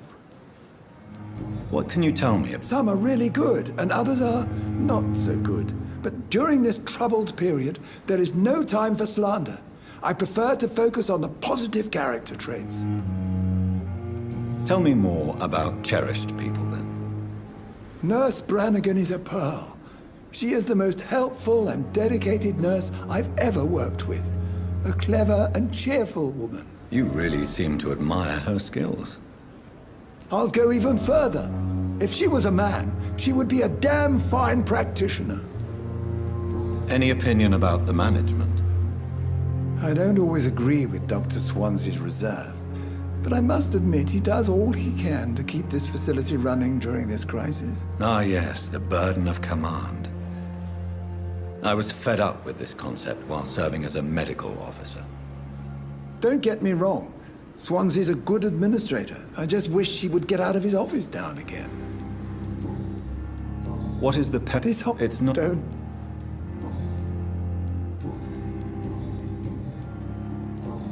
Goodbye.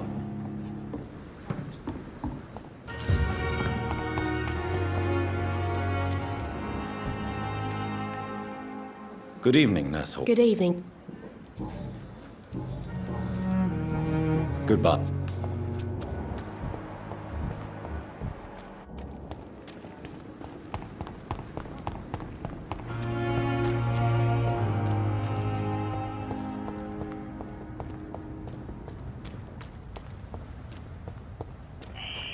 Scowl voices in the garden. I should investigate.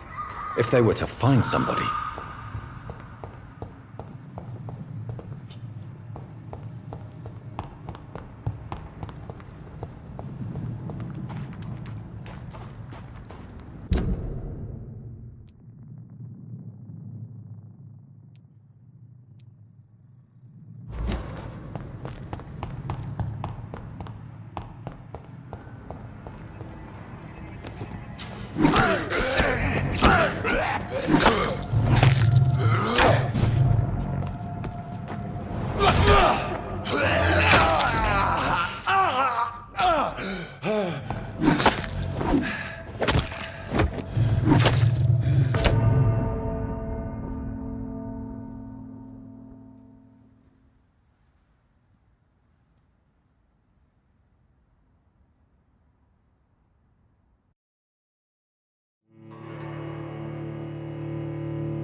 Behavior is similar to the infected William Bishop. Must be the same strain. This sickness moves faster than influenza.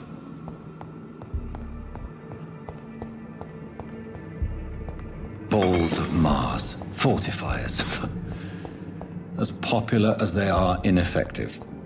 But they do contain iron tartrate, and that might prove itself useful.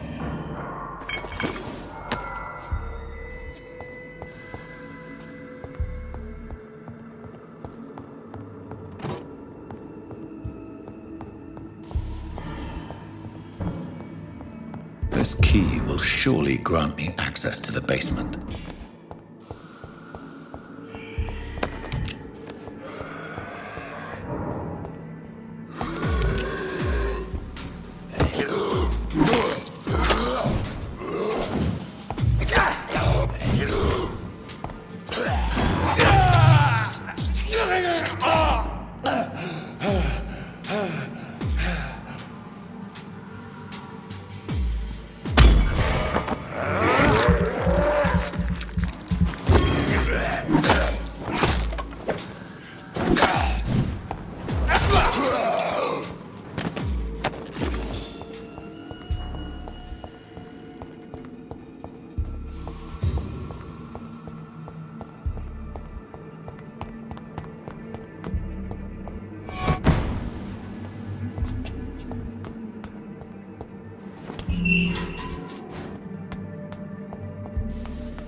These scowls feed from corpses and the husks of animals. They're not after.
Mr. Connor's injuries don't match the report. I'd better look into this.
Scowls can be so ferocious. I'm not sure I can defeat them without becoming stronger. To drink blood is so tempting. Sodium hypochlorite. Dangerous to administer, but efficient in the proper dosage.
It's locked.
Good evening, Nurse Hawkins. Good evening, Dr. Reed.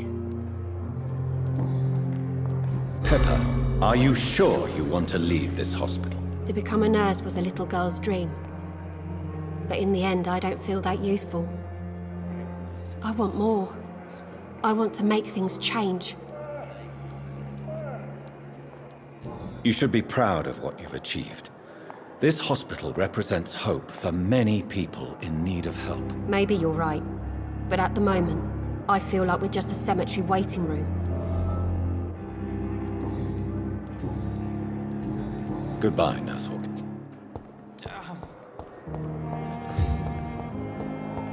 We can handle this.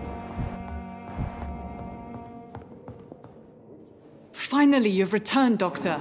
Did you find anything of value? Yes, Nurse. You've worked your first miracle, Doctor. Now, this patient here needs immediate treatment. Duty calls. When the storm has passed, I'll show you how to mix the remedy yourself with the same basic ingredients. Many thanks, Doctor. When you've finished, you ought to report to Dr. Swansea in his office. He's been looking for you. Seemed pressing.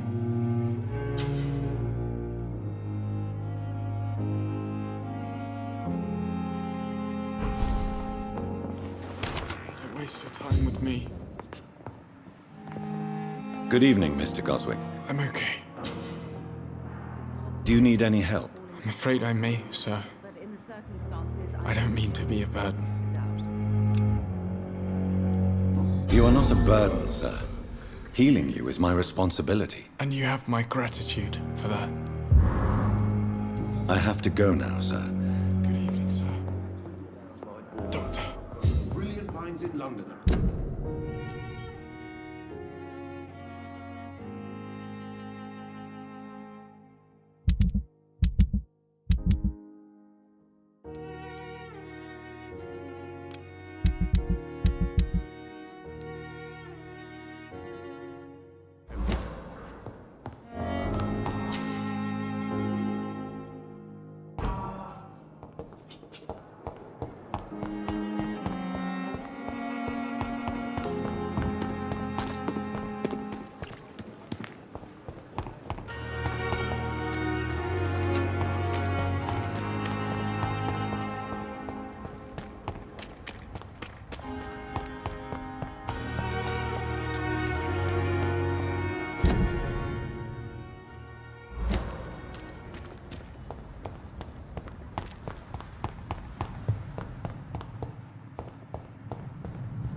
Mr. Hooks and Nurse Hawkins are an item.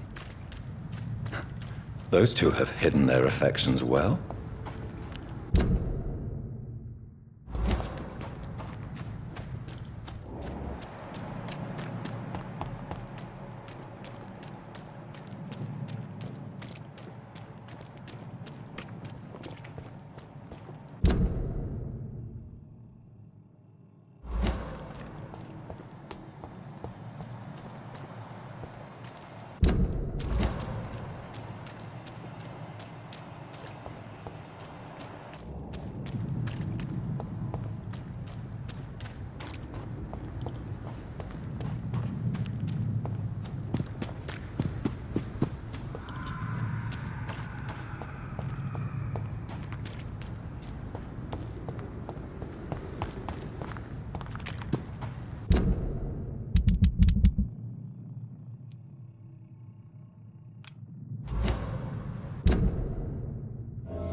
It's locked, all right.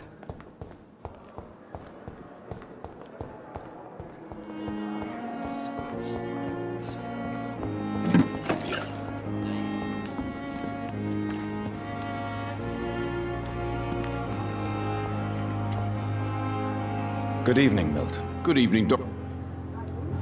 I have some good news, Milton. What?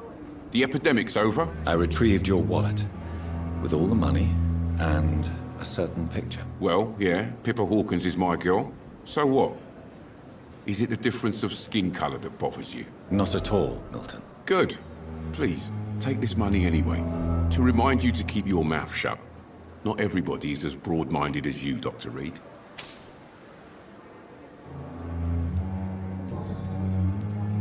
Admit it. Nurse Hawkins is more than your lover. She's also your partner in crime. Of course she is. How else could I tell which bed is free? I need to know that. Have you no shame? Don't you see this city is crumbling down? Today, people are ready to pay to get a hospital bed. Tomorrow, we may be fighting for food. What's going on between you and Nurse Hawkins? Pippa's tired. Tired of all this shit. Tired of all those corpses piling up. She's as depressed as I am.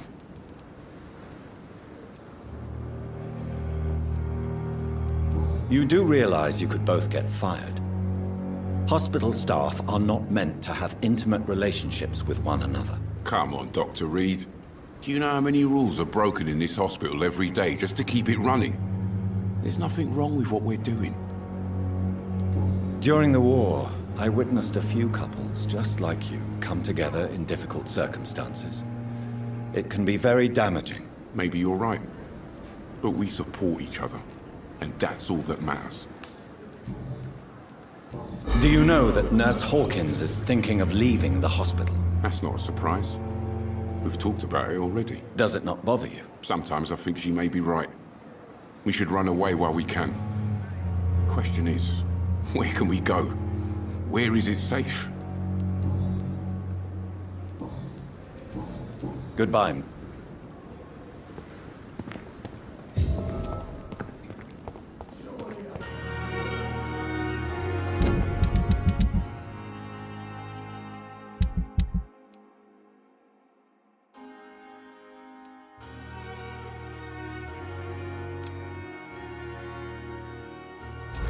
This is no time for self-pity. It is the last thing our patient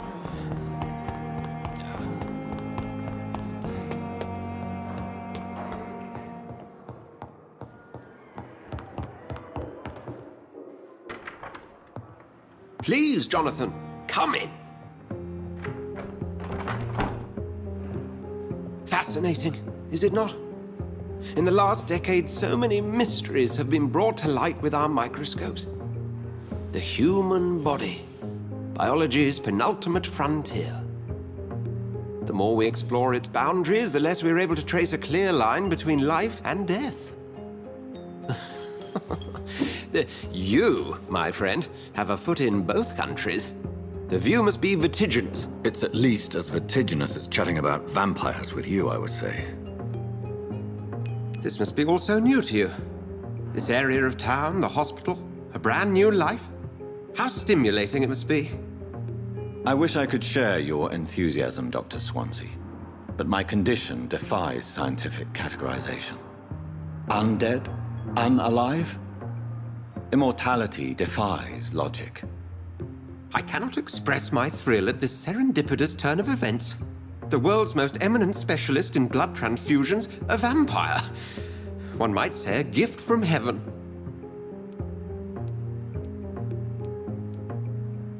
I'm a dead man. I was murdered. Now I'm a murderer. Tell me how this is a gift. Forgive me. I've been an admirer of your work for a long time, and now you are so much more than a brilliant physician. And please, call me Edgar.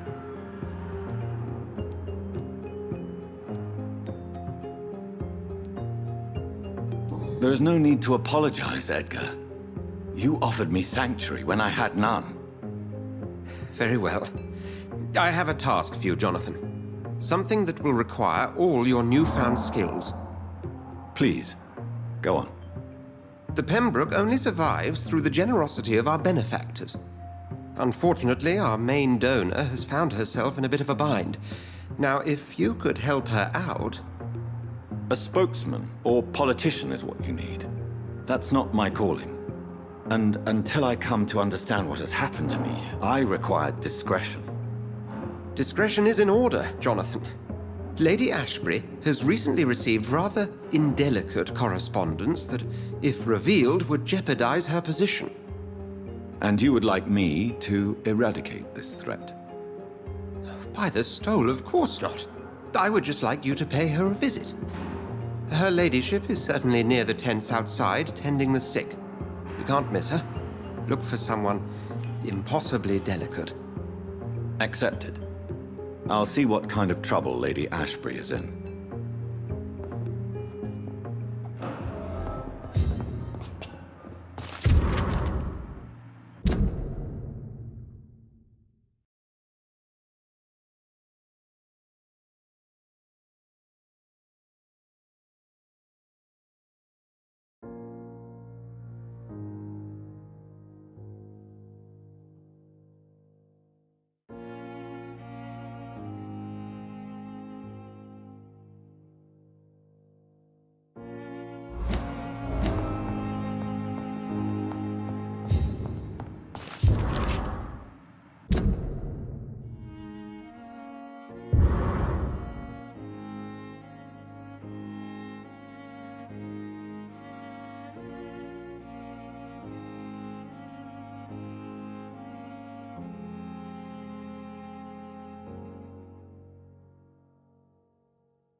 flu took my dear wife, Emily.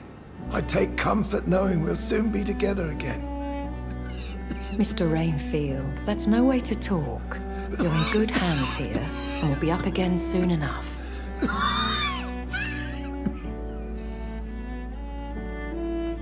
Now do me a kindness and get some sleep. I'll be back round later. Your words are kind, the blessings of an angel. You're the sweet, sweet Lady of Mercy.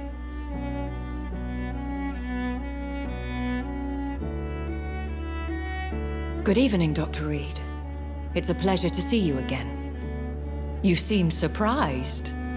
Dr. Swansea has brought me up to speed concerning your recent appointment to Pembroke Hospital. You're a the lady who saved me that night, before vanishing into thin air. I remember you from the pub with Dr. Swansea. Indeed. Allow me to introduce myself formally this time. My name is Lady Ashbury. I remember you well, in spite of the brevity of our encounter.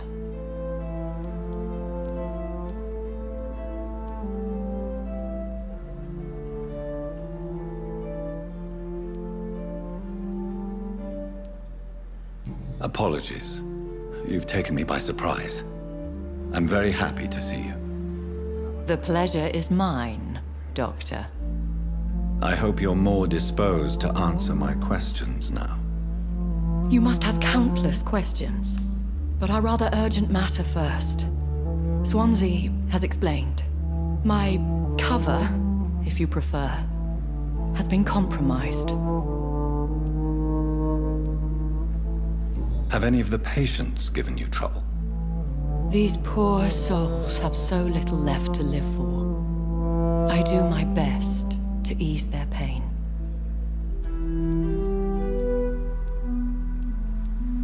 The world would be a better place if it were cared for by women like you. You make me blush.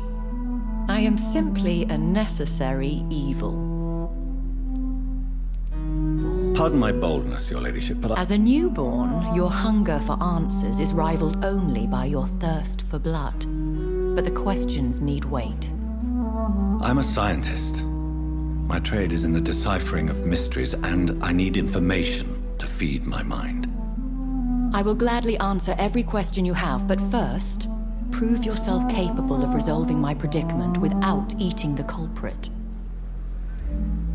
Dr. Swansea has commissioned me to be your agent in this matter. You could start by explaining what's amiss. These past insufferable weeks, I've been the victim of extortion. I've made a first payment, but the blackmailer grows greedy. I must refuse his most recent demands. What are your expectations? Please be precise. As the newly appointed surgeon of this hospital, you are in an excellent position to ask innocent questions and deftly learn the identity of my blackmailer. Who would be so Even if it were the case, and I highly doubt it, a vampire would have asked for something more valuable than money. My suspicions lean toward a patient or their family. Please continue. Every detail is essential. I'm your man. My embarrassment in this matter is eclipsed only by my shame at having put the hospital at risk. The threat from our anonymous scoundrel is clear. A list of dates. My visits coinciding with the dates of suspicious patient deaths due to massive blood loss. Is it true? Now aren't you the blunt one?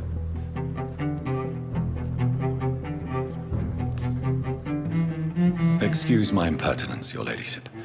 This is not an interrogation. I assure you that this line of questioning is in your best interest. In all honesty, I'm not simply a patron to the hospital. My visits serve a dual purpose. Dr. Swansea has been treating my condition with a revolutionary technique of blood transfusion. It seems you are a specialist in the domain. I'll take care of it. Do you know where I should start? If that was the case, I'd settle the matter myself. You could talk to our local gossip, Harriet Jones. Not a pin drops here without her hearing about it. I'll meet that woman now. My life, as others know, is in your hands, Dr. Reed. I'm sure of your discretion, but I do fear your powers of persuasion will be put to the test. When this is resolved, I'll be your obligé. I'll answer all questions in regards of your condition.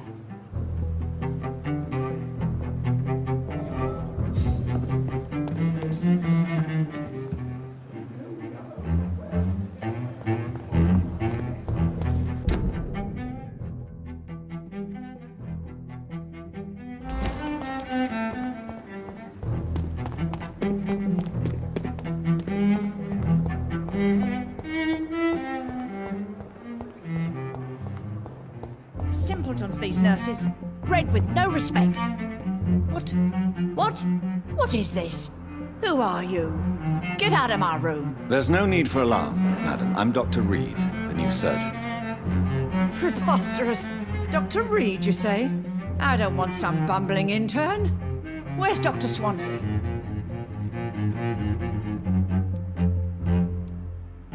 Please, calm down, madam. I assure you that I am highly qualified. I'm just back from war duty. How brave. Threatening an old defenseless woman. You know how long I've been a patient here?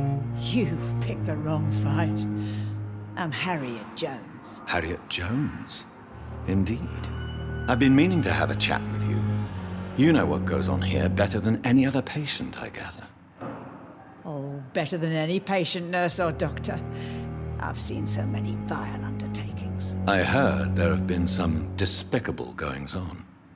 Was there a case of blackmail? Blackmail? Wait. You're investigating something. This isn't a social call.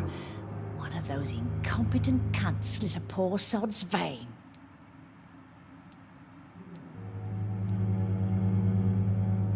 If I didn't know better, Miss Jones, I'd be inclined to say you enjoy this type of idle gossip.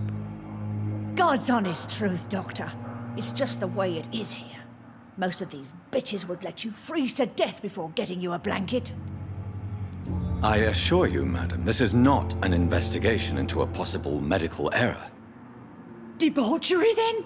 Nurses Crane, Hawkins, Brannigans, whores, all of them. They can't keep their legs shut.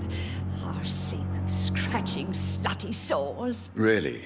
Well, if you have irrefutable proof, I'll not have the staff behaving in such a manner here.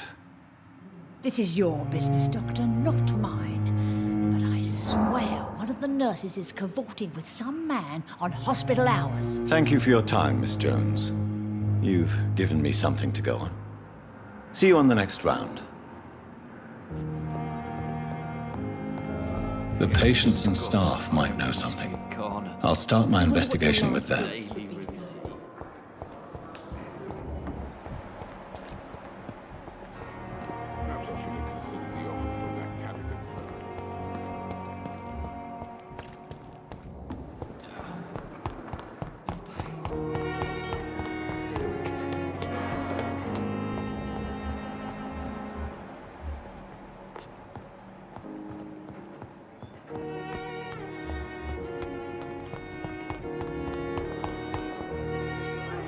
Good evening, Nurse Hawkins. Good evening, Dr. Reed. What can you tell me about the strange man visiting one of the nurses during her shift? Let me guess. You spoke with that old shrew, Harriet Jones. Do not pay attention to her, Doctor. She's full of fanciful tales. She could have been telling the truth about the mysterious man. That old witch will end up in hell soon enough. Who cares if a nurse finds some happiness where she can? No matter how you feel about her, Miss Jones deserves our help. Who says I don't care for her? Hate is what keeps that old crone alive. What steps are you prepared to take to feel more useful? I don't know yet. My sister believes that the real fight is in the streets nowadays. Maybe she's right. Maybe this is what I must do. And what about Milton Hooks? Does he share your point of view? For Milton, any change means more comfort and more peace. I disagree. If you feel that saving lives is not useful enough, perhaps it means that you've lost faith. On the contrary, my faith has never been stronger. Maybe we are all just too proud to face up to the fact that science cannot compete with God. Milton cheats patients out of their money at this hospital, Pippa. Are you his accomplice? Yes, I am. Is this your definition of being useful? By abusing the sick and poor? No. It is my definition of getting out of this useless life once and for all. Whose idea? What difference does it make? We did it together, and I'm guilty as charged. Answer my question. It was my idea first, even though Milton would say it was his, to protect me. Why do you do it? Why not? Most of the sick who paid for a bed are already dead, or will be soon. Don't you see the futility of all this? You put a price on hope. This goes against everything you swore to uphold as a nurse. Report me then, Dr. Reed. Report the little nurse and keep on lying about the surgical errors, the wrong dosages and diagnostics that we all covered for the sake of our colleagues. Pippa, I know you're very close to Milton Hooks. Yes, Milton Hooks is my man. If you want to report me for that, just feel free, Doctor. I have no intention of reporting you, Nurse Hawkins.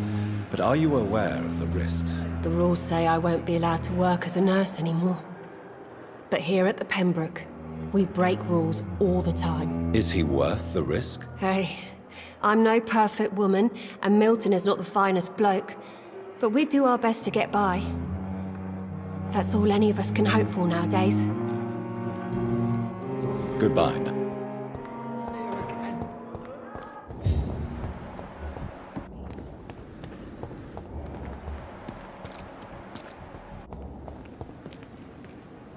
Good evening, Nurse. Good evening. Why does Dr. Tippett's claim you're the main reason he keeps working, despite his fatigue? If it wasn't for him, I probably would have left the Pembroke years ago. Dr. Tippett does not think of you as just a nurse anymore, does he? If you're suggesting he's not taking my gender into consideration when it comes to medical practice and knowledge, I really hope he doesn't. Do you know if any of the hospital staff have criminal backgrounds? The people who work here all come from very different backgrounds, Doctor. Just like the patients. Have you seen a strange man? I've never heard of such a thing, Doctor. Goodbye, Nurse.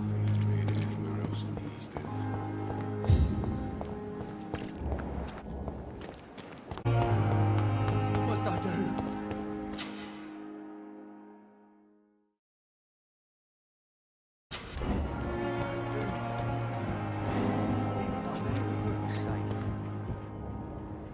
You're sure you don't come back with me? Nah, I have to see someone at the hospital. Be careful. You look so bad they may keep you as a patient. Fuck 'em. I don't like hospitals or doctors. Well then, when you go back to Whitechapel, you may find this useful. What is it? A pass for a free medical exam by the best nurse available. Just read it. I don't read well, but thank you, I guess.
Please, sir. I need help bad. What's going on? I'm Blight, sir. Mutant Blight. I've lost my mate. Can't find him anywhere. I'm Dr. Jonathan Reed from the Pembroke Hospital. Please, calm down and give me more details. Oswald and myself were both infantry, sir. We were en route for the hospital, but... well, we had a disagreement. And Oswald ran off towards the canal. How long have you been searching for him? I can't go there. Too many rats by the water. Fucking rats. Can't stand them since the war, sir. Can't stand them at all. Don't be ashamed, Mr. Blight. Many soldiers who survived the trenches suffer from musophobia. I'll see what I can do for your friend.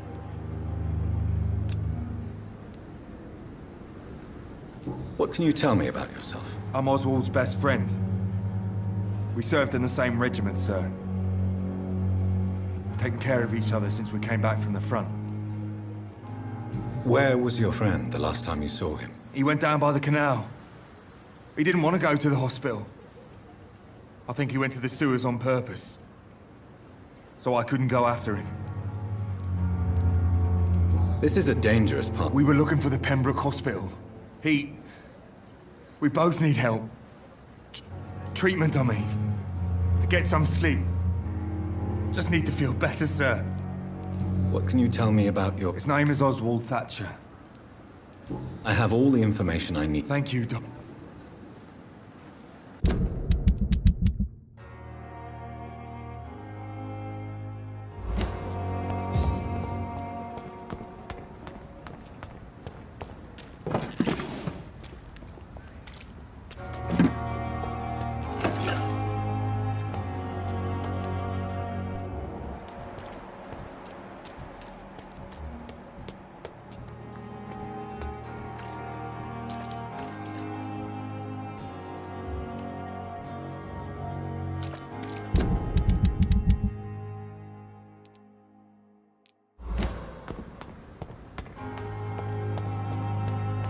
What must I do? What must I do?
This man has been savagely attacked and dragged to the floor.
Are you injured, sir? Help me get out of here! I need to get out!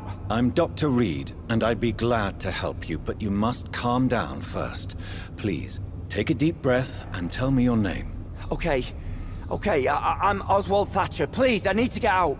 Mr. Thatcher, your friend Newton sent me to help you. Do you remember him? Yes I do. Good. Now leave this place and enjoy the cool night air. It's quite invigorating. I'm sure you'll feel better if you do.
What sort of creature is this?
Here's what's left of him.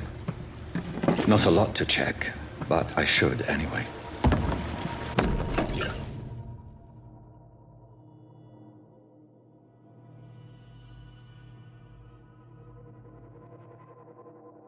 Some voucher for a free checkup in Whitechapel. What is Nurse Crane up to? I really must find her.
Want some of this?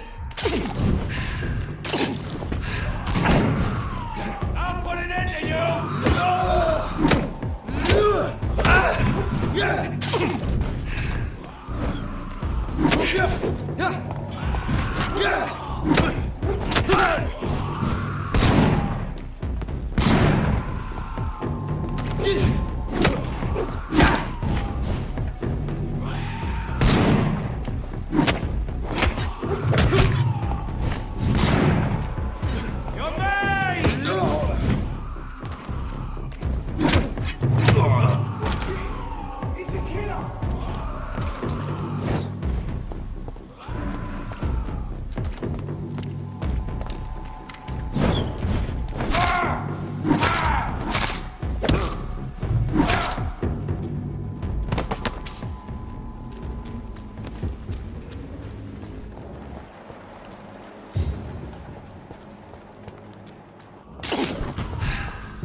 It's locked, all right.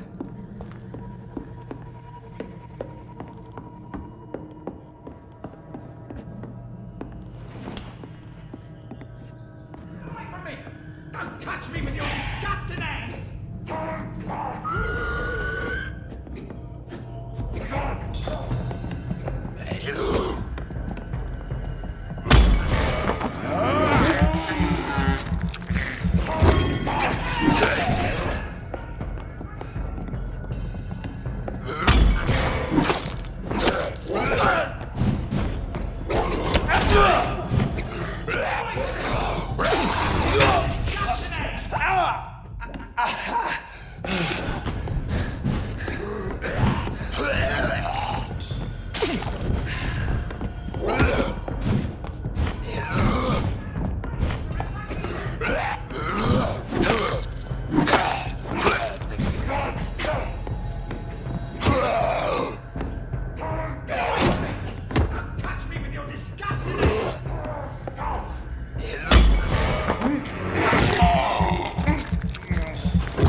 Strangers are attacking me!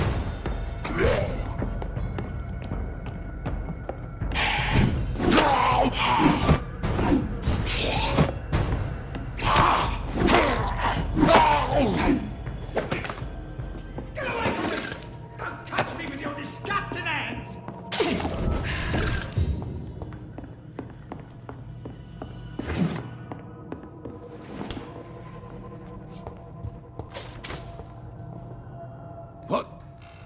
What happened? Who are you? It's all right, sir. You're safe now. Oh, a fellow Englishman. Thank you, sir.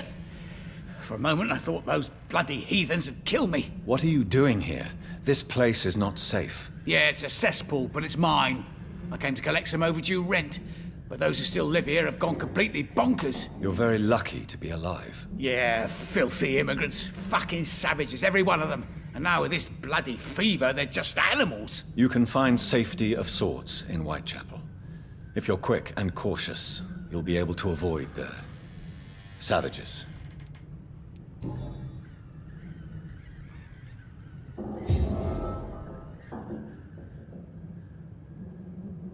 You had better return to... Safety isn't really an issue in...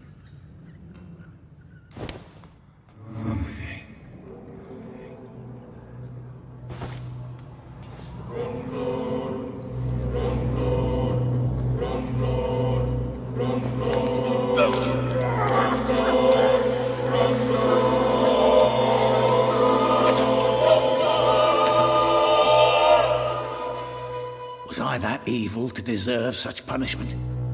My only regret is that no one will mourn me, for I have never been loved. This is Braille. I need someone who can read this.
Look lively! It's on to us!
Good evening. I need blood, Doc.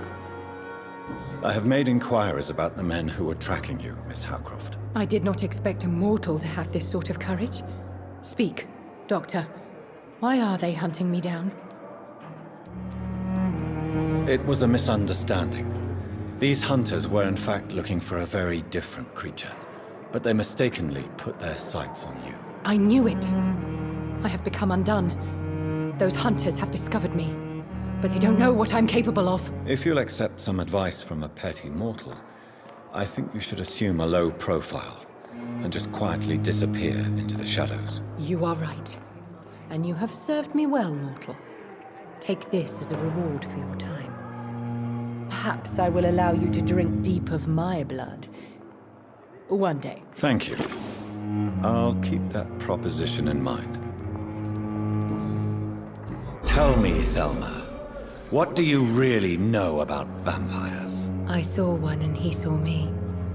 I watched him hunt and kill. I saw his terrible wounds heal as his victim died. And then I knew I was saved. You mean you actually saw a vampire? Here in London? Yes. And it has been the answer to my pain. I must drink and kill to regenerate my decaying body. I am a vampire too.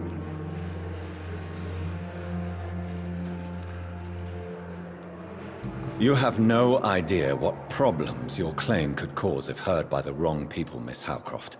You must stop this nonsense, now. Why fear the truth? Strange things live in the dark, Dr. Reed. Strange and ancient beings that were here before this island even had a name. I'll leave